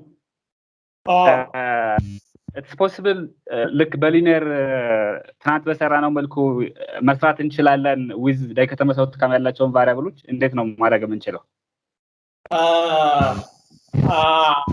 አይ ኖርማል ቲዮሬቲካሊ ትችላለህ ግን እንደዛ ይመጣልህ አሁን ሁለት ካታጎሪ ነው ያለውና ምን ታርጌት ሰራዋለህ ማኑዋል ያንን ወደ ሰሄደው እኮ ፓተርኑን ለማየት ነው ገብቷል it's just is a pattern of the probability when we have categorical variance ፓተርኑን ለማየት ነው እንጂ በኋላ አንተ በኤጅ ግሩፕ አርጌ ፕሮባቢሊቲውን ካልኩሌት አርጌ ሪፒት አደርጋለሁ አይባልም ኖርማሊ አይሰራም እንደዛ ግን ምንድነው እኛ እየተመራመርንበት ነው ምንድነው እየሆነ ያለው አውትካሙ ካቴጎሪካል ሲሆን ምን አይነት ኔቸር ነው ያለው መጀመሪያ ጥሬውን ስናየው ዝም ብሎ ላይ እናታች ብቻ ነው ኖቶች ያሉት ላይ yes ላይ እና no ላይ ብቻ ነው ያሉት በኋላ ግሩፕ ስናረጋቸው ግን S ሼፕ ከርቭ ሰጠን you see there is something ማለት ነው እና ዲስትሪቢዩሽኑን ለማወቅ ነው ምን አይነት ሊንክ ፋንክሽን መጠቀም እንዳለብን ተመራምረን ለማግኘት ነው እንጂ ያንን ስቴፕማ መሄድ it's ሊቨረስ በጣም ታይም ኮንሱሚንግ ነው የሚሆነው የመምጣት ይችላልው ዶክተር ሊሆንም አይችልም ምክንያቱም ባይናሪ ስለሆነ ሊኒየር የመምጣት እድል የሚኖረው አይመስለኝም አይኖረው ምንድነው የሚሆነው ኤስ ሼፕ ከርቭ ሆኖ ከአንድም አይበልጥም ከዜሮም አያንስም ሊኒየር ደግሞ እንደዚህ አይደለም ሊኒየር ምንም ገደብ የለውም እና አንድ እሱ ነው ሁለተኛ ችግር ደግሞ ምንድነው ጀስት መጣመሙን አይተው የፈለገ ቢሆን ምንድነው ምናልባት ሊሊያይ የሚችለው አሁን 20 ናቸው እናንተ 20ቹም አይኤስን ጻፉ ብንላችሁ አንድ አይነት አታረጓችሁ አንዳንዳችሁ ቀጥ ታረጓታላችሁ ሌላው ደግሞ ገደም ያረጋታል ሌላው እጅግ በጣም ገደም ያረጋታልና ስሎፑ ነው የሚለያየው እና ስሎፑ ይለያያል እንጂ ኤስ ሼፕ ከመሆኑ አይቀርም የፈለገ ቢሆን ግን ኢቭን እንደዛም ቢሆን ሊኒየር ሪግሬሽን ፊት አያደርገው ግልጽ ነኝ ለመመራመር ነው ያን ያደረገው ጀስት ምን አይነት ኔቸር ያለው ምንው ለማወቅ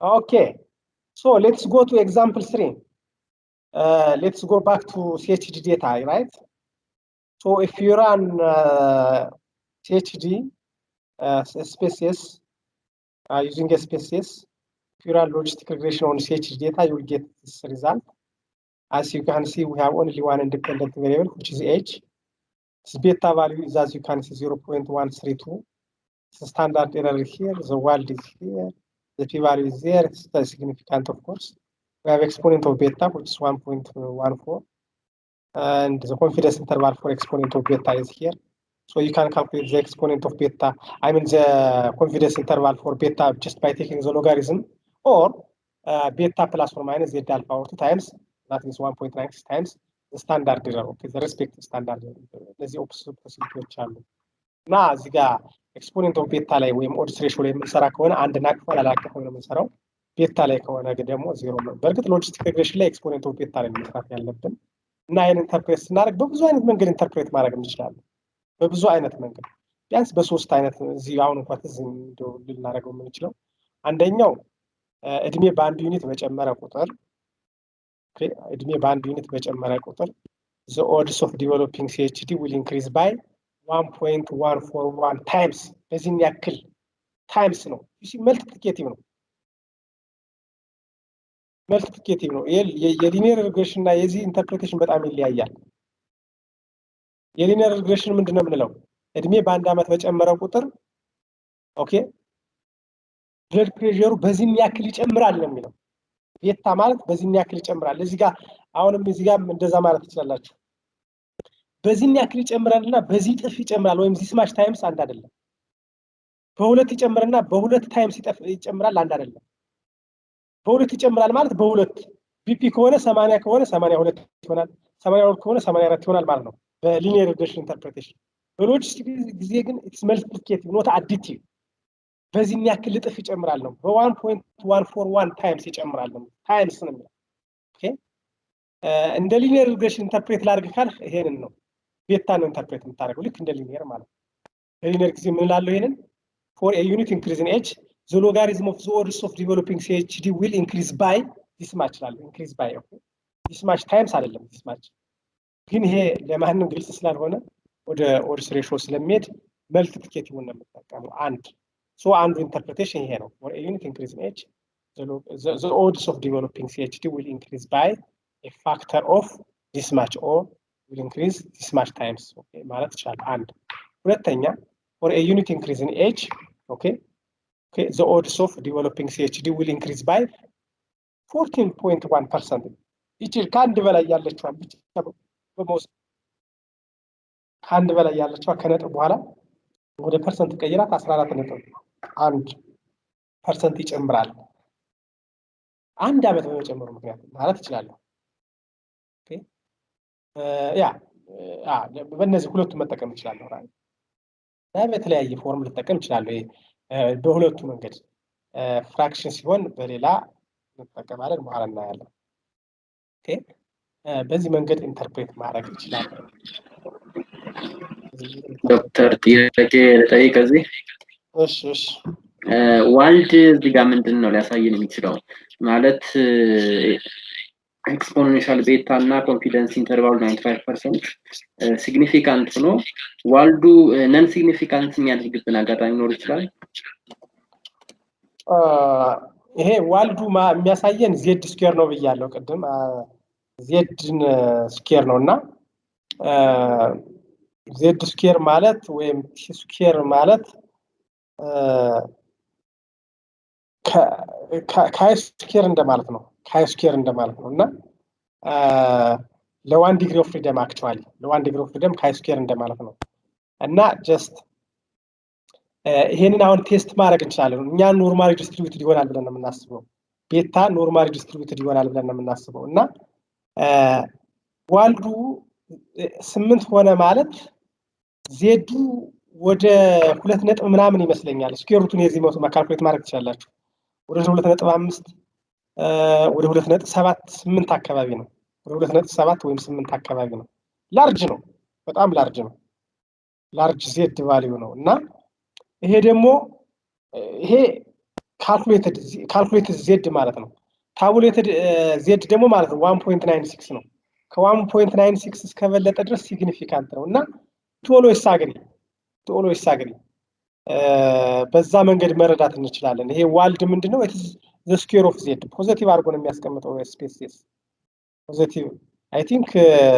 እንትና ስታታ ዜድን የሚያስቀምጥ ይመስለኛል ኦኬ እናየዋለን ያላ ዜድ ያስቀምጣልና it doesn't matter whether you used z or ዋልድ ዞሮ በኖርማል ዲስትሪቢዩሽን ስለምናወዳድረው ስኩዌር ሩቱን ይወስዳል አይ ስኩዌር ሩቱን ይወስዳል therefore ምንድነው ፖዚቲቭ ነው የሚያስቀምጠው እዚህ ስፔስ የሶፍትዌሮች ነው ሜንሽን ነው እንጂ it's not ስኩዌር በመደረጉ ምንም አይነት ስህተት የለውም ኦኬ ስኩዌር በመደረጉ ምንም አይነት ስህተት የለውም therefore if you square beta you will get wald in short not the beta of course beta divided by the standard error እና እሱ ደግሞ z ነው የሚሰጠው standardized z distribution ማለት ነው z distribution ይሰጣል as far as the sample size is large ማለት ነው how large is that እስከ 30 ከዛ በላይ አንዳንድ ጊዜ 25 እና ከዛ በላይ ስለሆነስ በዛ ማድረግ እንችላለን so in short the square of z okay square of z ሄሎ ዶክተር ሶሪ እሺ አንድ ጥያቄ ኖርማል ሊኒየር ሊሆን ይችላል ግን አንድ የሆነ ሐሳብ መጥቶብኝ ነውና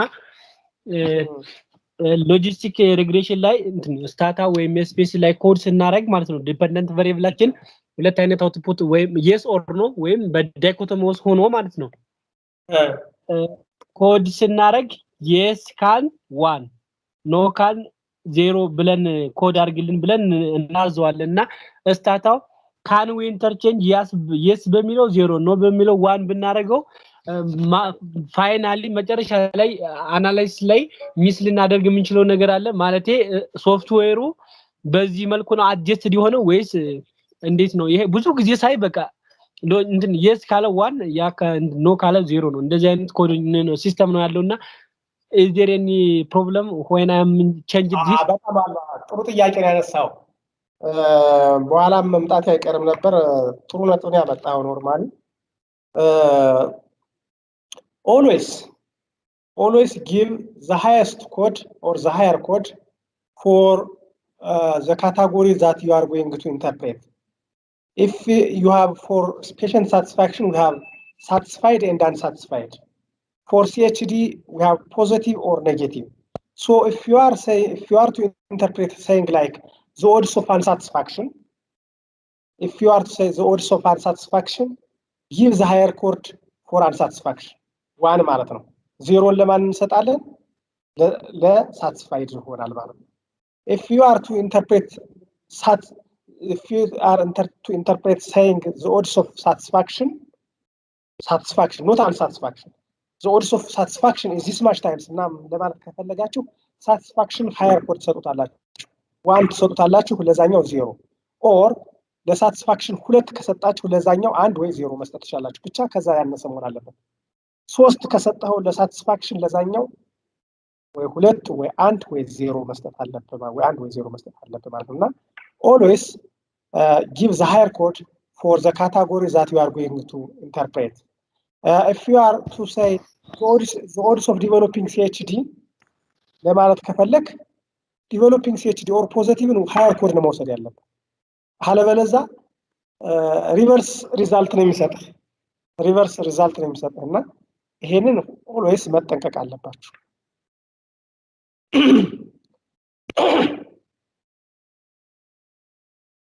እሺ ሌላስ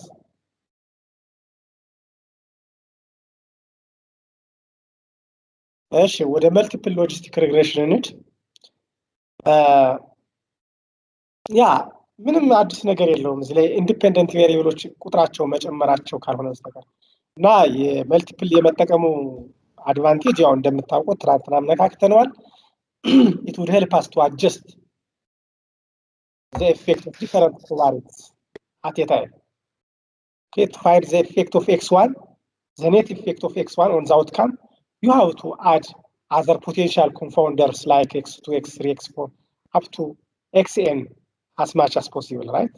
እንጨምራለን provided that there is no multicollinearity or there is no correlation between or among these variables, right? These independent variables. We want to investigate the relationship between the dependent and independent variable, if there is any, but we don't want to have association among independent variables. That phenomena is called multicollinearity, so we should avoid that phenomena. So this is multiple logistic regression when you have more than one independent variable. So በቅድም ውስጥ ላይ እስቲ ኤጅን እና ሴክስን እናድርጋቸው አንድ ላይ እስካሁን ያየነው ኤጅ ብቻ ነበር አሁን ሴክስ እንጨምር እስቲ ሴክስ እንጨምር በእርግጥ አንድ ትሬት አለን እሱም ትሬት ምንድነው ሳምፕል ሳይዙ 33 ብቻ ነው እና ለ33 ሁለት ኢንዲፔንደንት ቬሪየብል አይሸከምም ዩዥዋሊ ምንድነው የሚባለው እንደው በጣም የሚመረጠው ለእያንዳንዱ ኢንዲፔንደንት ቬሪየብል 20 ለእያንዳንዱ አንድ ኢንዲፔንደንት ቬሪየብል በጨመረ ቁጥር ሳምፕል ሳይዙ 20 መሆን አለበት 20 በ20 መጨመር አለበት ይባላልና 33ን ስናየው አሁን ኦልሞስት 15 እንኳን አልደረሰም ኦኬ አክቹዋሊ ደርሷል 15 16 አካባቢ ነው ግን ያው ብዙ አንዳንድ ጊዜ አፌክት ያደርጋል ያ ቴምፖራል ነው ፕሪፈረብል የሚሆነ ነው 20 እና ከዛ በላይ 30 እና ከዛ በላይ ፖሲብሊ 50 እና ከዛ በላይ ቢሆን የበለጠ ደግሞ ኮንፊደንስ ኢንተርቫሉ ምኑ ፕሪሳይስ ይሆናል ማለት ነውና ያንን ማሰብ ያስፈልጋል ግን አሁን እኛ ለኤክሰርሳይዝ ስለሆነ just let us add one independent variable so እዚህ ጋር ስታዩት አሁን ኤጅ በፊት 0.13 ነበረ አሁን ግን 0.114 ሆነ እና ይሄ ለውጥ የመጣው እንግዲህ ሴክስ የሆነ ተጽዕኖ አሳድሮበታል ማለት እድሜ ወይ ኦልደር የሆኑ ሴቶች ወይም ወንዶች ከኤጅ ጋር የሆነ ፓተርናል ሪሌሽንሺፕ አለው ማለት ነው። ላይክ ኦልደር የሆኑት ሴት የመሆን ፓተርን ኦር ወንድ የመሆን ፓተርን አለ ማለት ነው እና ያ አጀስት ሲሆን የኤጅን ሪል ኢፌክት አፍተር አጀስቲንግ ፎር ሴክስ እናገኛለን ማለት ነው። ዛትስ ዋይ ይሄ ለውጥ የመጣው አሁን እንደምታዩት እና ኤክስፖኔንት ኦፍ ቤታ አለ። ያንን ሁሉ ኢንተርፕሬት ማድረግ እንችላለን እንደፈለግን ማለት ነው። ኦኬ እዚህ ጋር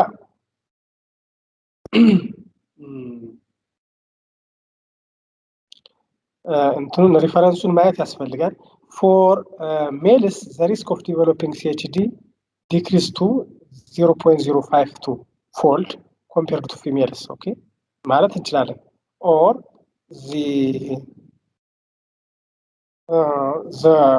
I think this is CHD, is that not? The odds of developing CHD is this much times, okay, 0.05 times that for females compared to males ማለት እንችላለን። or በጣም ቀላል የሚሆነው እና በተለይ ኦድስ ሬሾዋችሁ ከአንድ በታች በሚሆንበት ጊዜ በዜሮ እና በአንድ በሚሆን ፍራክሽን በሚሆንበት ሰዓት ዋን ማይነስ ይህን ቁጥር አድርጋችሁ በዚህን ያክል ቀነሰ ብትሉ ነው ቀላል ነው። ወንዶችና ሴቶች እኩል ቢሆኑ ኑሮ ለሲኤችዲ ብዙ ለውጥ ባይኖረው ኑሮ ምንድነው የምንጠብቀው?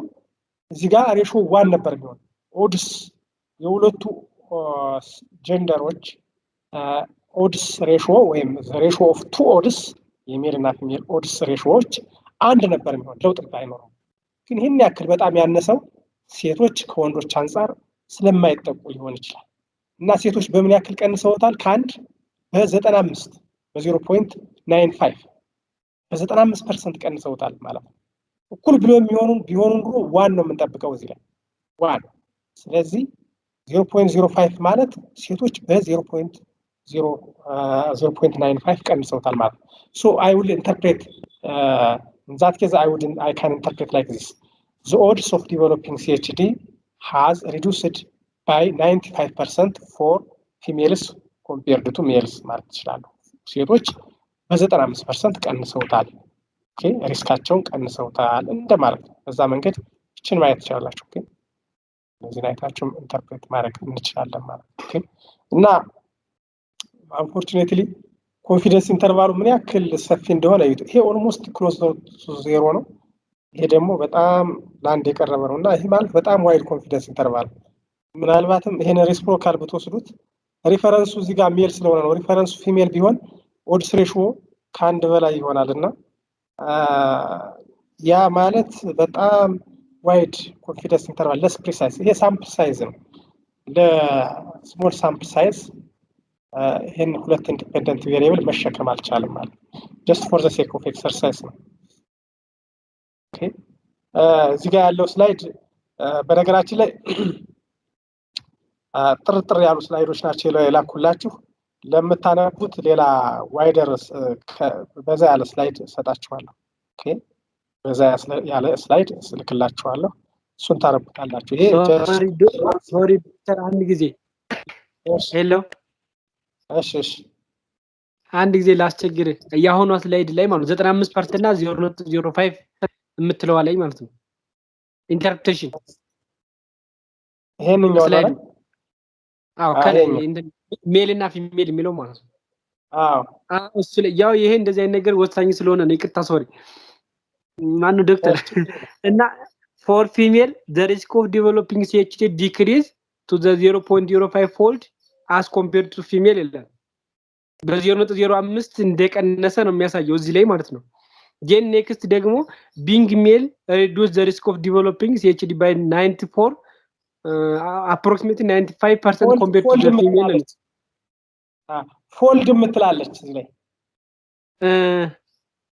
ፎልድ ማለት ይሄን ያክል ታይምስ እንደማለት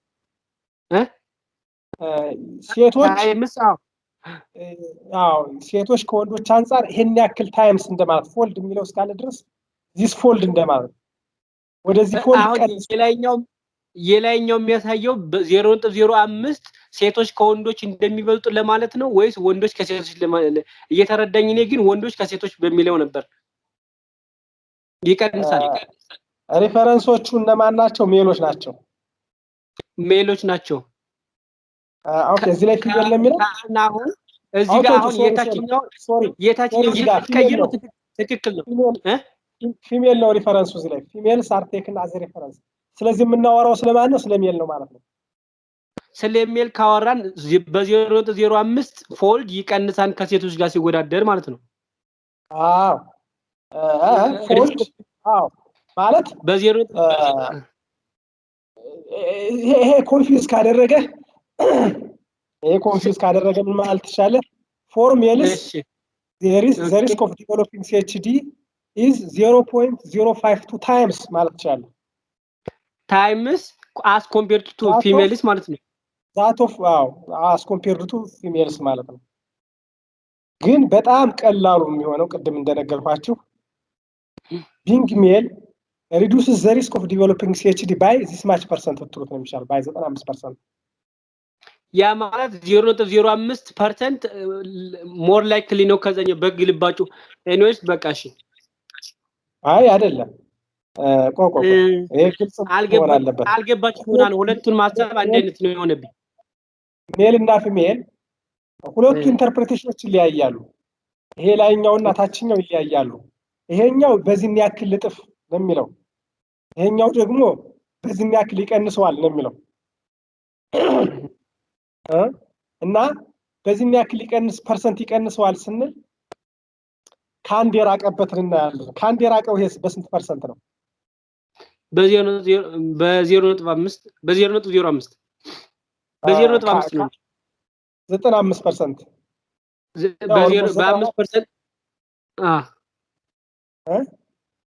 በ5% ነው ወይም በ0.05 ነው ካንድ የራቀው በምን ያክል ነው ይሄ በ95% አይደል ያ አዎ ስለዚህ ሴቶች ከ100% ወደ 5% ዝቅ አረጉት ማለት በምን ያክል ቀነሱት ማለት ነው አሚን ወንዶች ማለት ነው ይቅርታ ወንዶች ከ100% እኩል ቢሆን ኑሮ ሬሾው ምንድን ነበር 100% ነው የሚሆነው አይደል ዋናው ነበር የሚሆነው ያ ዋን ማለት 100% ነው ግን አሁን የሆነው 5% ነው ስለዚህ ወንዶች በምን ያክል ፐርሰንት ሪስኩን ቀንሰውታል በ95% አይደል በ90% ያ እሱን ነው የሚለው being male reduces the risk of developing CHD by 95% በቃ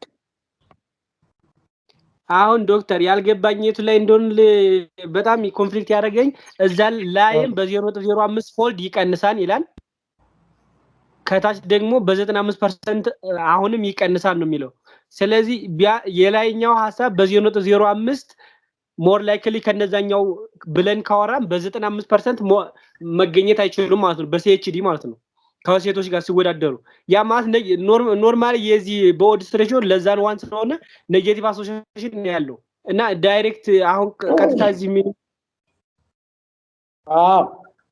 ኔጌቲቭ አሶሲዬሽን ነው ያለው እና አሁን እዚህ ላይ የላይኛውን ደግሞ የታችኛው ግልጽ ከሆነ ወደ ላይኛው መሄድ እንችላለን የታችኛው ግልጽ ነው ግልጽ ነው እሱ ግልጽ ነው የላይኛው አናት ከትዜ የታችኛውን ቀንሰን ስለሆነ ያገኘ ነው ግልጽ ነው የላይኛውን ቀጥታ ግን ሳገኘ ሳንተን ስለ ትንሽ አልገባኝ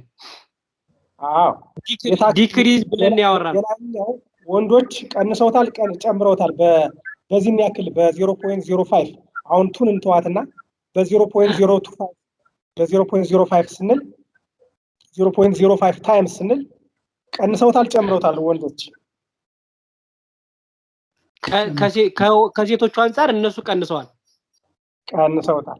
ምክንያቱም ይሄ ፍራክሽን ስለሆነ ለምሳሌ ይሄ 0.5 ቢሆን ኖሮ 0.05 እንተውና 0.5 ነው ማለት 0.5 ማለት ግማሽ ማለት ነው አይደል ያ ወንዶች በምን ያክል ቀነሱት ነው የምንለው በ50% ወይም በ0.5 ፎልድ ማለት 0.5 ፎልድ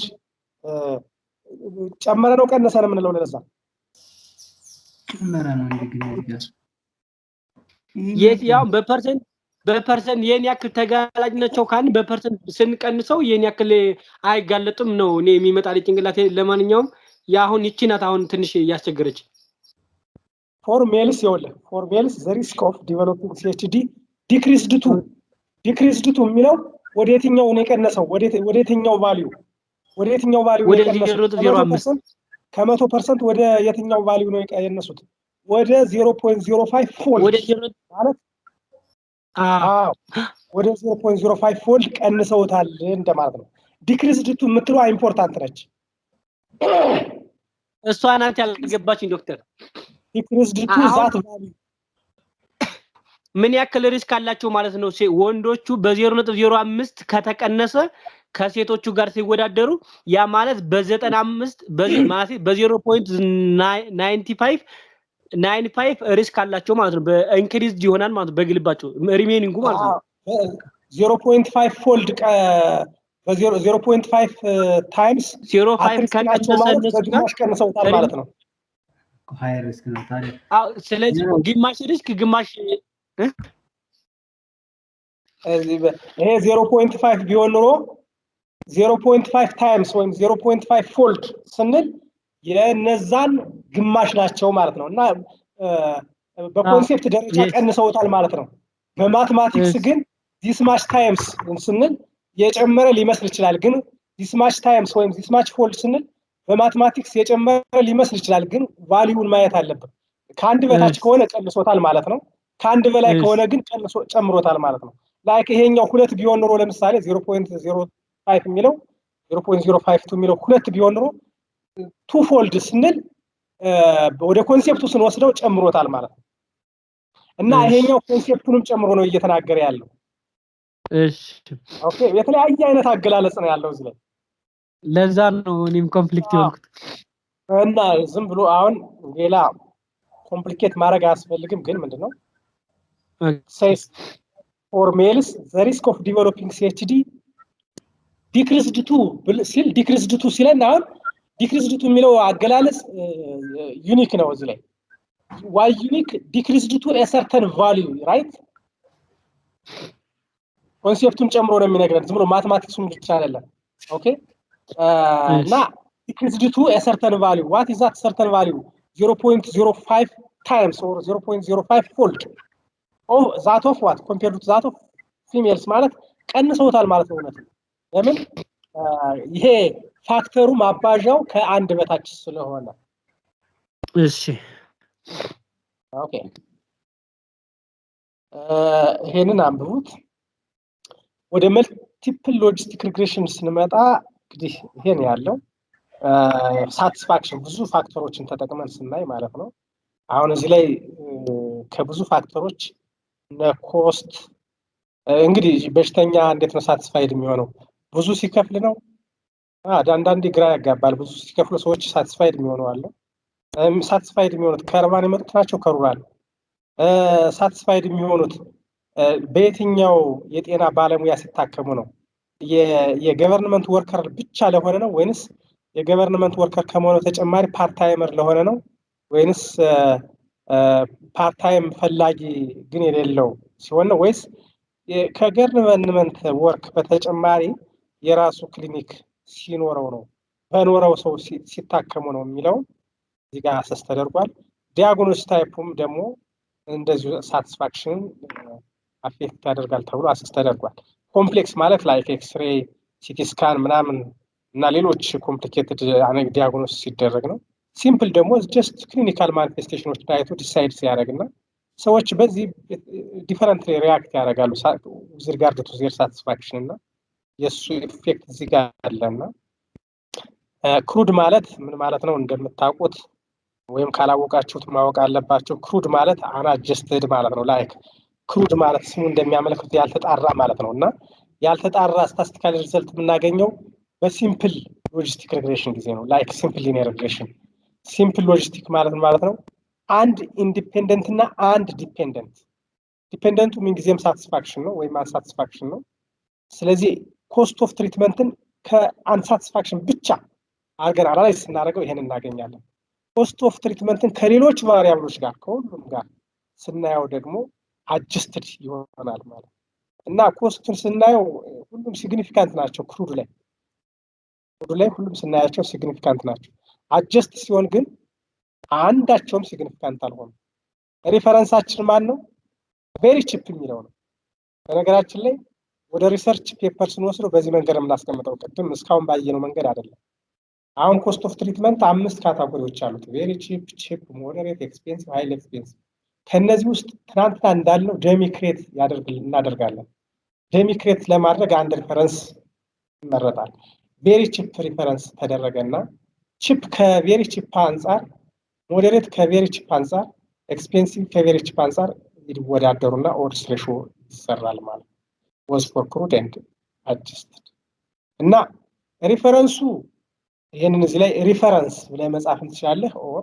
አንድ መጻፍ ትችላለህ አንድ የሚጻፈው ለምንድን ነው ቬሪ ቺፕ versus ቬሪ ቺፕ ወይ ቬሪ ቺፕ ሲካፈል ለቬሪ ቺፕ አንድ ስለሆነ ነው አንድ ነገር ለራሱ ሲካፈል የአንድ ነገር ኦድ ለራሱ ኦድ ሲካፈል አንድ ነው ኦኬ ማንኛውም ነገር ለራሱ ሲካፈል አንድ ነው ሬሾ ኦድስ ሬሾ በኦድስ ሬሾም እንደዛው የአንድ ነገር ኦድስ ለራሱ ኦድስ ሲካፈል አንድ ነው እና ሪፈረንሱ አንድ እናደርጋለን ሌሎች ካታጎሪዎች ግን ሪላቲቭ ቱ ዘ ሪፈረንስ ኦድስ ሬሾ ይቀመጣል ማለት ነው እና ፒ ቫልዩ እዚህ ጋር አለልን እንደምታዩት none of them are significant after adjusting for other variables okay for residence ክሩዱ ላይም ሲግኒፊካንት ነው አጀስትድ ላይም ሲግኒፊካንት ነው ግን አጀስትድ ሲሆን የኦድስ ሬሾ አጀስትመንት ተደርጓል 4.33 የነበረው ወደ 2.7 ዝቅ ብሏል ይሄ ሌሎች ቫሪያብሎች ከጀርባ ሆኖ ሲጫወቱ ስለነበረ ነው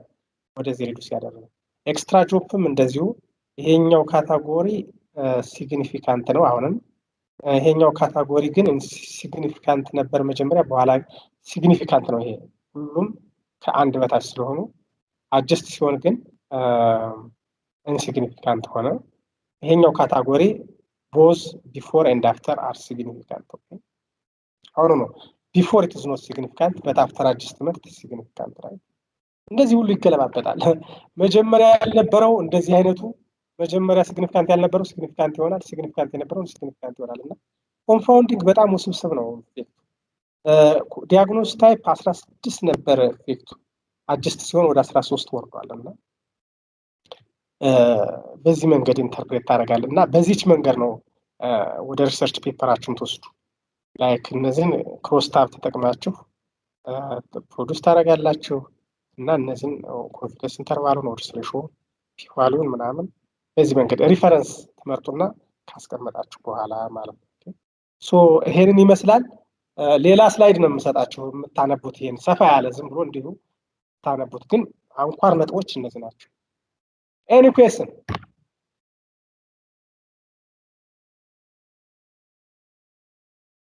any question ሄሎ አቤት አሁን እዚሁ አዲስ ክሩዱ ላይ ማለት ነው መጀመሪያ ክሩድ ላይ እንትኑ ማለት ፒ ቫልዩ ወይም ሲግኒፊካንት ያልሆነልን ካን ዊ ኢንተር እንደ አጀስትድ ላይ አናላይዝ እናደርግ ወደ አጀስትድ ለማሳለፍ መጀመሪያ ሲግኒፊካንት ያልሆነውን ልናስገባ እንችላለን ስንመርጥ ነው ትናንትና እንደነገርኳችሁ በተለይ if you have a number of independent variables you do not enter all the independent variables into the model the multivariable model rather you will select right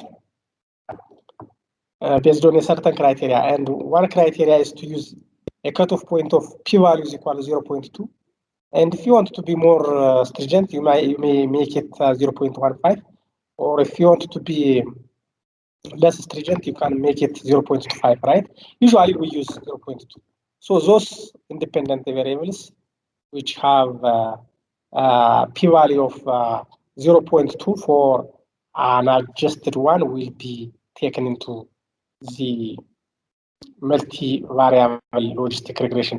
It's just the same as what we do in our daily routine activities. Like, for example, if you are to employ a certain data clerk, okay, to employ a certain data clerk, then because there is no any job opportunity in Ethiopia, so for that post you may register some 100 or 200 job seekers, right? So you don't interview all those 200 individuals for a single post.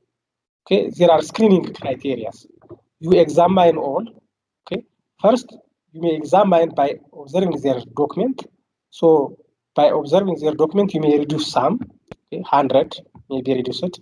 Then you will remain with 100 applicants.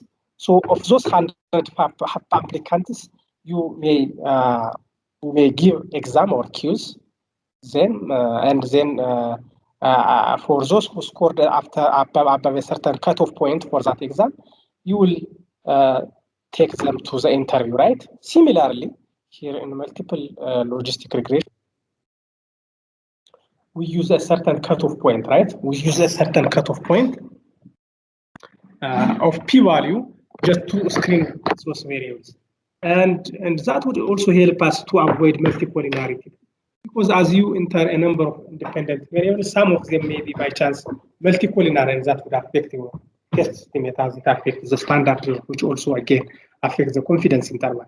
And similarly, if you have a number of independent variables, then the sample size may not allow for that. So you have to be selective. And one way of being selective is to screen with that criteria. Or you can use stepwise or logistic regression forward or backward, for example, and other techniques just to screen for variables. Okay, what else?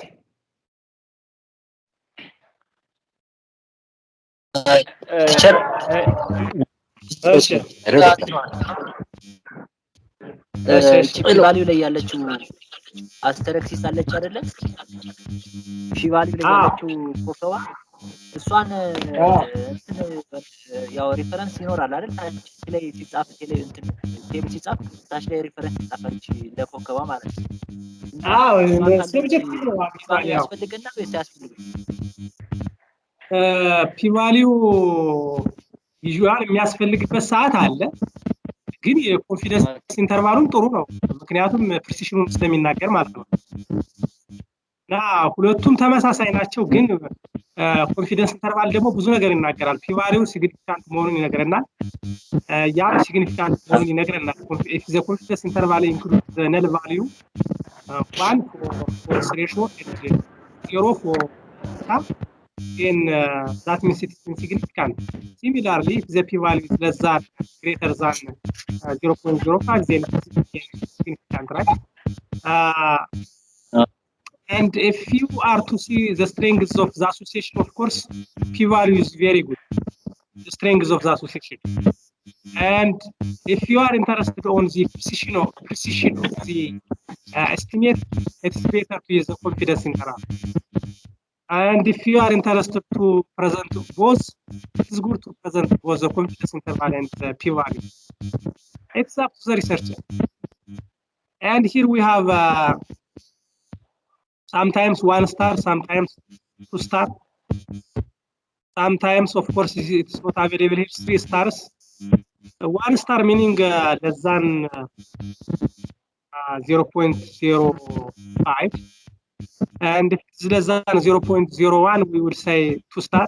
If it's less than 0.0001, usually we say we put 3 stars. በጣም ሲግኒፊካንት ሃይሊ ሲግኒፊካንት ምናምን ከሚለው ጋር የሚሄድ ነገር ነው ይሄ። ላይክ ምናልባት ወታደር ቤት የነበረ ሰው ካለ ከእናንተ አይ ቲንክ እኔም በደንብ አላውቀውም፣ ግን 3 ስታር ያለው እዚህ ደረቱ ላይ ምናምን 3 ስታር የሚለጥፍና 2 ስታር 1 ስታር አንድ አይመስለኝም። ያ 3 ስታር ምናምን ያለው ወደ ኮሎኔል ወደ ጀነራል የተጠጋ ነው። ኤኒዌይ እዛ ማለት ነው። ኤኒዌይ ለማንኛውም ሌላ ዶክተር እሺ፣ ሌላ ጥያቄ እሺ፣ ክሮስታብ ላይ በአጋጣሚ የስኖ ክሮስታብ ስላለን ይሄ አሁን ካልኩሌት ማድረግ እንችላለን መሰለኝ ይሄን አጅስትዱን ወይስ ክሩድ እንደዛ ነገር አስታውሳለሁ። ትችላላችሁ። አሁን ማለት አሁን ለምሳሌ እሺ ያ ክሩዱን ነው ካልኩሌት ማድረግ የምትችሉት። ከዛ ክሩድ ላይ ላይክ ለምሳሌ አሁን የመጨረሻውን ዲያግኖስ ታይፕ ብንወስድ 113 ኤክስፖዝድ ማለት ኤክስፖዝድ and unsatisfied yes ኤክስፖዝድ ማለት ሲምፕል ቢሆን ለአንሳቲስፋክሽን ሲምፕል ከሆነ 195 ማለት ነች ኤ ማለት። ቢ ማለት ደግሞ 17 ነች። ሲ ማለት 108 ነች። ዲ ማለት ደግሞ 154 ነች። ይገለበጣል ሪፈረንሱ ከላይ ስለሆነ ማለት ነው። ሪፈረንሱ ከታች ሲሆን ደግሞ ኤ 108 ይሆናል ማለት ነው። እና ስለዚህ ይሄን አሁን 16 ማለት 195ን በ154 አባስተህ 195ን በ154 አባስተህ ለሁለቱ ፕሮዳክት ለ108 እና ለ17 ፕሮዳክት ብታካፍለው 16.36 ዓመት። አጅስትዱ ግን በዚህ መንገድ አይገኝም። ለምን? አጅስትዱ ማለት ማለት ነው ሌሎች ቫሪያብሎች ከሌሎች ቫሪያብሎች ኢፌክት የሌለበት ማለት ነው። ኦኬ ከሌሎች ቫሪያብሎች ኢፌክት የሌለበት አፍተር አጀስቲንግ ፎር አዘር ቫሪያብልስ ስለሆነ እነዚህን ሁሉ ፑል አውት አድርጎ የሌሎችን ቫሪያብልስ ካራክተሪስቲክስ ፑል አውት አድርጎ የሚያገኘውን ፍሪኩዌንሲ ተጠቅሞ ነው ካልኩሌት የሚያደርገውና it is not easily revealed here. Okay, it cannot be revealed here. ሁለተኛ ዶክተር አሁን ሁለተኛ ጥያቄ አጀስትድም ይሁን ክሩድ ኦድ ሬሾ ላይ አፐር ሊሚትም ሎወር ሊሚት ላይ ያሉ ቁጥሮች አሉ እና እነዛ አንዳንዴ እንትን ብለዋል። ምንድነው በጣም ያክስም የሚሆንበት ጊዜ አለ። አንዳንዴ 1000 አንዳንዴ 300 400 እና ይሄ ኢንተርፕሪቴሽኑ እንዴት ነው? ያ ቅድም ያለው ነው። ሳምፕል ሳይዝ በጣም ሲያንስ ነው። ሴሎቹ ላይ ክሮስታብ መስራት አለባችሁ። ክሮስታብ ሲሰሩ አሁን እዚህ ጋር ለምሳሌ አይታችሁታል። ኤክስትራ ጆፕ አይታችሁታል። 4 ናት የመጨረሻዋ has his own firm የምትለዋ 4 ነች። 14 እና 4 ኤክስትራ ጆፕ የሚለው 14 እና 4 ኮንፊደንስ ኢንተርቫሉ is very wide አይታችሁት ከሆነ ከ3 እስከ 32 ነው። ይሄን በግምትም መመለስ ይቻላል። ጥናት አያስፈልገውምና but wide። ስለዚህ ይሄ ምንድነው ሴል ፍሪኩዌንሲው ስላነሰ ነውና በዚህ ሰዓት መርጅ ማድረግ እና የተለያዩ እርምጃዎችን መውሰድ ላይክ ካታጎሪዎችን የተወሰኑ ካታጎሪዎችን መርጅ ማድረግ ሴንስ እስከሰጠ ድረስ ነው። እንደዛ አይነት ነገር ማድረግ ትችላላችሁ። 20% ወይ 20% በታች ወይ 5 ቁጥር ሚል ነገር አስታውሳለሁ። እንዴት ነው ይሄ ነገር? 20% ማለት በሴል ውስጥ ያሉት ቁጥሮቹ ከ20% ደግሞ በነምበር ከሆነ ደግሞ ከ5 በታችን የሚል ነገር ነበር። ለካስኪ እንደዛ ይባላል። ተምብሩል ነው። ግን አሁን ለምሳሌ ምን አለ መሰለ በቁጥር ማስቀመጥ በጣም ከባድ ነው። 20% የሚለው ይሻላል እንደው ለምን ከጠቅላላው ነው የሚያስበው። ይሄ ነው ከኤቢሲዲ ውስጥ 20 ቢሆን 30 ቢሆን ፍሪኩዌንሲው በጣም ዋይድ ኮንፊደንስ ኢንተርቫል ሊገጥም ይችላል። ከጠቅላላው ውስጥ ነው የሚያስበው እና ፐርሰንት የምትለዋ ትንሽ ትሻላለች። ግን ኢትሳፕ ዘ ሪሰርቸር እና ኮንፊደንስ ኢንተርቫሉን ታይና እንትን ትላለህ። አሁን ዋትሶኤቨር ዘ ኬስ ኮንፊደንስ ኢንተርቫሉን ማየት ጥሩ ነው። ታይና በጣም ዋይድ ከሆነ ወደ መርጅ ብትወስዳለህ ወይም ለሊሚቴሽን በጣም መርጅ የማይደረግና መርጅ ሲደረግ ሴንስ የማያደርግ ከሆነ ለምሳሌ ይሄን አሁን ምን ማድረግ ይችላል? ሁለቱን መርጅ አረግና 60 እና 14ን መርጅ ሳረገው 74 ይሆንልኛል። 96 እና 4ን መርጅ ሳረገው 100 ይሆንልኛልና ምን ለዋለው ካታጎሪውን ፓርታይመር ኦር has his own farm ብዬ መርጅ አረጋለሁ ማለት ነው። ከሌሎች ይለያል። የመጀመሪያው የመንግስት ሰራተኛ ብቻ የሆነ የጤና ባለሙያ ነው። ቀጥሎ ያለው ፓርታይም ይፈልጋል ግን ስቲል አላገኘም። ሌላው ደግሞ ሌላ ስራ ያለው ማለት እንችላለን። መርጅ አርጌ ሁለቱም ሌላ ቦታ የሚሰራ ሌላ ቦታ ሲሰራ የግሉም ሊሆን ይችላል ኦር ፓርታይመር ሊሆን ይችላል። መርጅ አድርገህ እንዲሴንስ ካደረገ you can find such stable estimates. very good. ጥሩ ጥያቄዎች ናቸው። እሺ ሌላ ዶክተር አሁን ሙዚቃ ይቀጥላል። አልጨረስኩ። ይሄ ክሩድ ወደ ሬሾ ያሉ ቁጥሮች ምንድነው ኤክስፖኔንሻል ቤታዎቹ 1.95 1.43 እንደዚህ ቁጥሮች ከአጀስትድ ካለው ማነስ የለባቸውም የሚባል ነገርም አስታውሳለሁ። ወይስ ምን ነው? ይሄ ዝም ብሎ ተንብሮ አይደል? እንደዛ ሊባል አይችልም። ማነስም መብዛትም ይችላል። አሁን አይተናል እኮ ቅድም has his own firm ኦፍ ኮርስ እንትን ነው ማለት እዚህ ላይ አክቹአሊ የሲግኒፊካንስ ለውጥ ነው ያለው። መጀመሪያ ኢንሲግኒፊካንት ነበር፣ ከዛ ሲግኒፊካንት ሆነ። የመጀመሪያው አንተ ያልከው ኦድስ ሬሾ ማነስ መብለጥ ነው ምናምን ነው የምትለው ያልከው አይደለ? ክሩድ ላይ የኮንፋውንዲንግ ኢፌክት ባህሪው በጣም ብዙ አይነት ነው እና አጀስትድ ሲሆን ሊያንስም ይችላል ሊበልጥም ይችላል። አጀስትድ ሲሆን ሊያንስም ሊበልጥም ይችላል። ምክንያቱም ብዙ ቫሪያብሎችን ባስገባ ቁጥር ኔት ኢፌክቱ በጣም የተለያየ ነው። ኢፌክቱ በጣም እርስ በርሱ የሶስት ቫሪያብሎችን ኢንተራክሽን ራሱ የሚፈጥረው ሁሉ ነገር አለ እና እንደዛ አይነት ነገር ብዙም ማቴማቲካሊ አይደግፍም፣ ማቴማቲካሊ አያስኬድም። ሶ አይ ቲንክ ኢትስ ቤተር ቱ ሊቭ ሌሎችን ነገሮች ብናይ ይሻላል እንጂ ሊጨምርም ሊቀንስም ይችላል። እሺ በአብዛኛው ግን የመቀነስ ነው ያለው። አብዛኛው የመቀነስ ነው ያለው፣ ግን ሊጨምር የሚችልበት ሁኔታ ሁሉ አለ። እዚህ ላይ ራሱ ኤክስትራ ታይም ኤክስትራ ጆብ ላይ እየጨመሩ ናቸው ሁለቱ። ኤክስትራ ጆብ ላይ ሁለቱም አየው እሱ ላይ አሁን ያ መጨመር ነገር አለ እና የኮምፓውንዲንግ ኢፌክት በጣም ውስብስብ ነው። በጣም ብዙ አይነት እንትን ያለው ይሄ ነው ልትለው አችልም።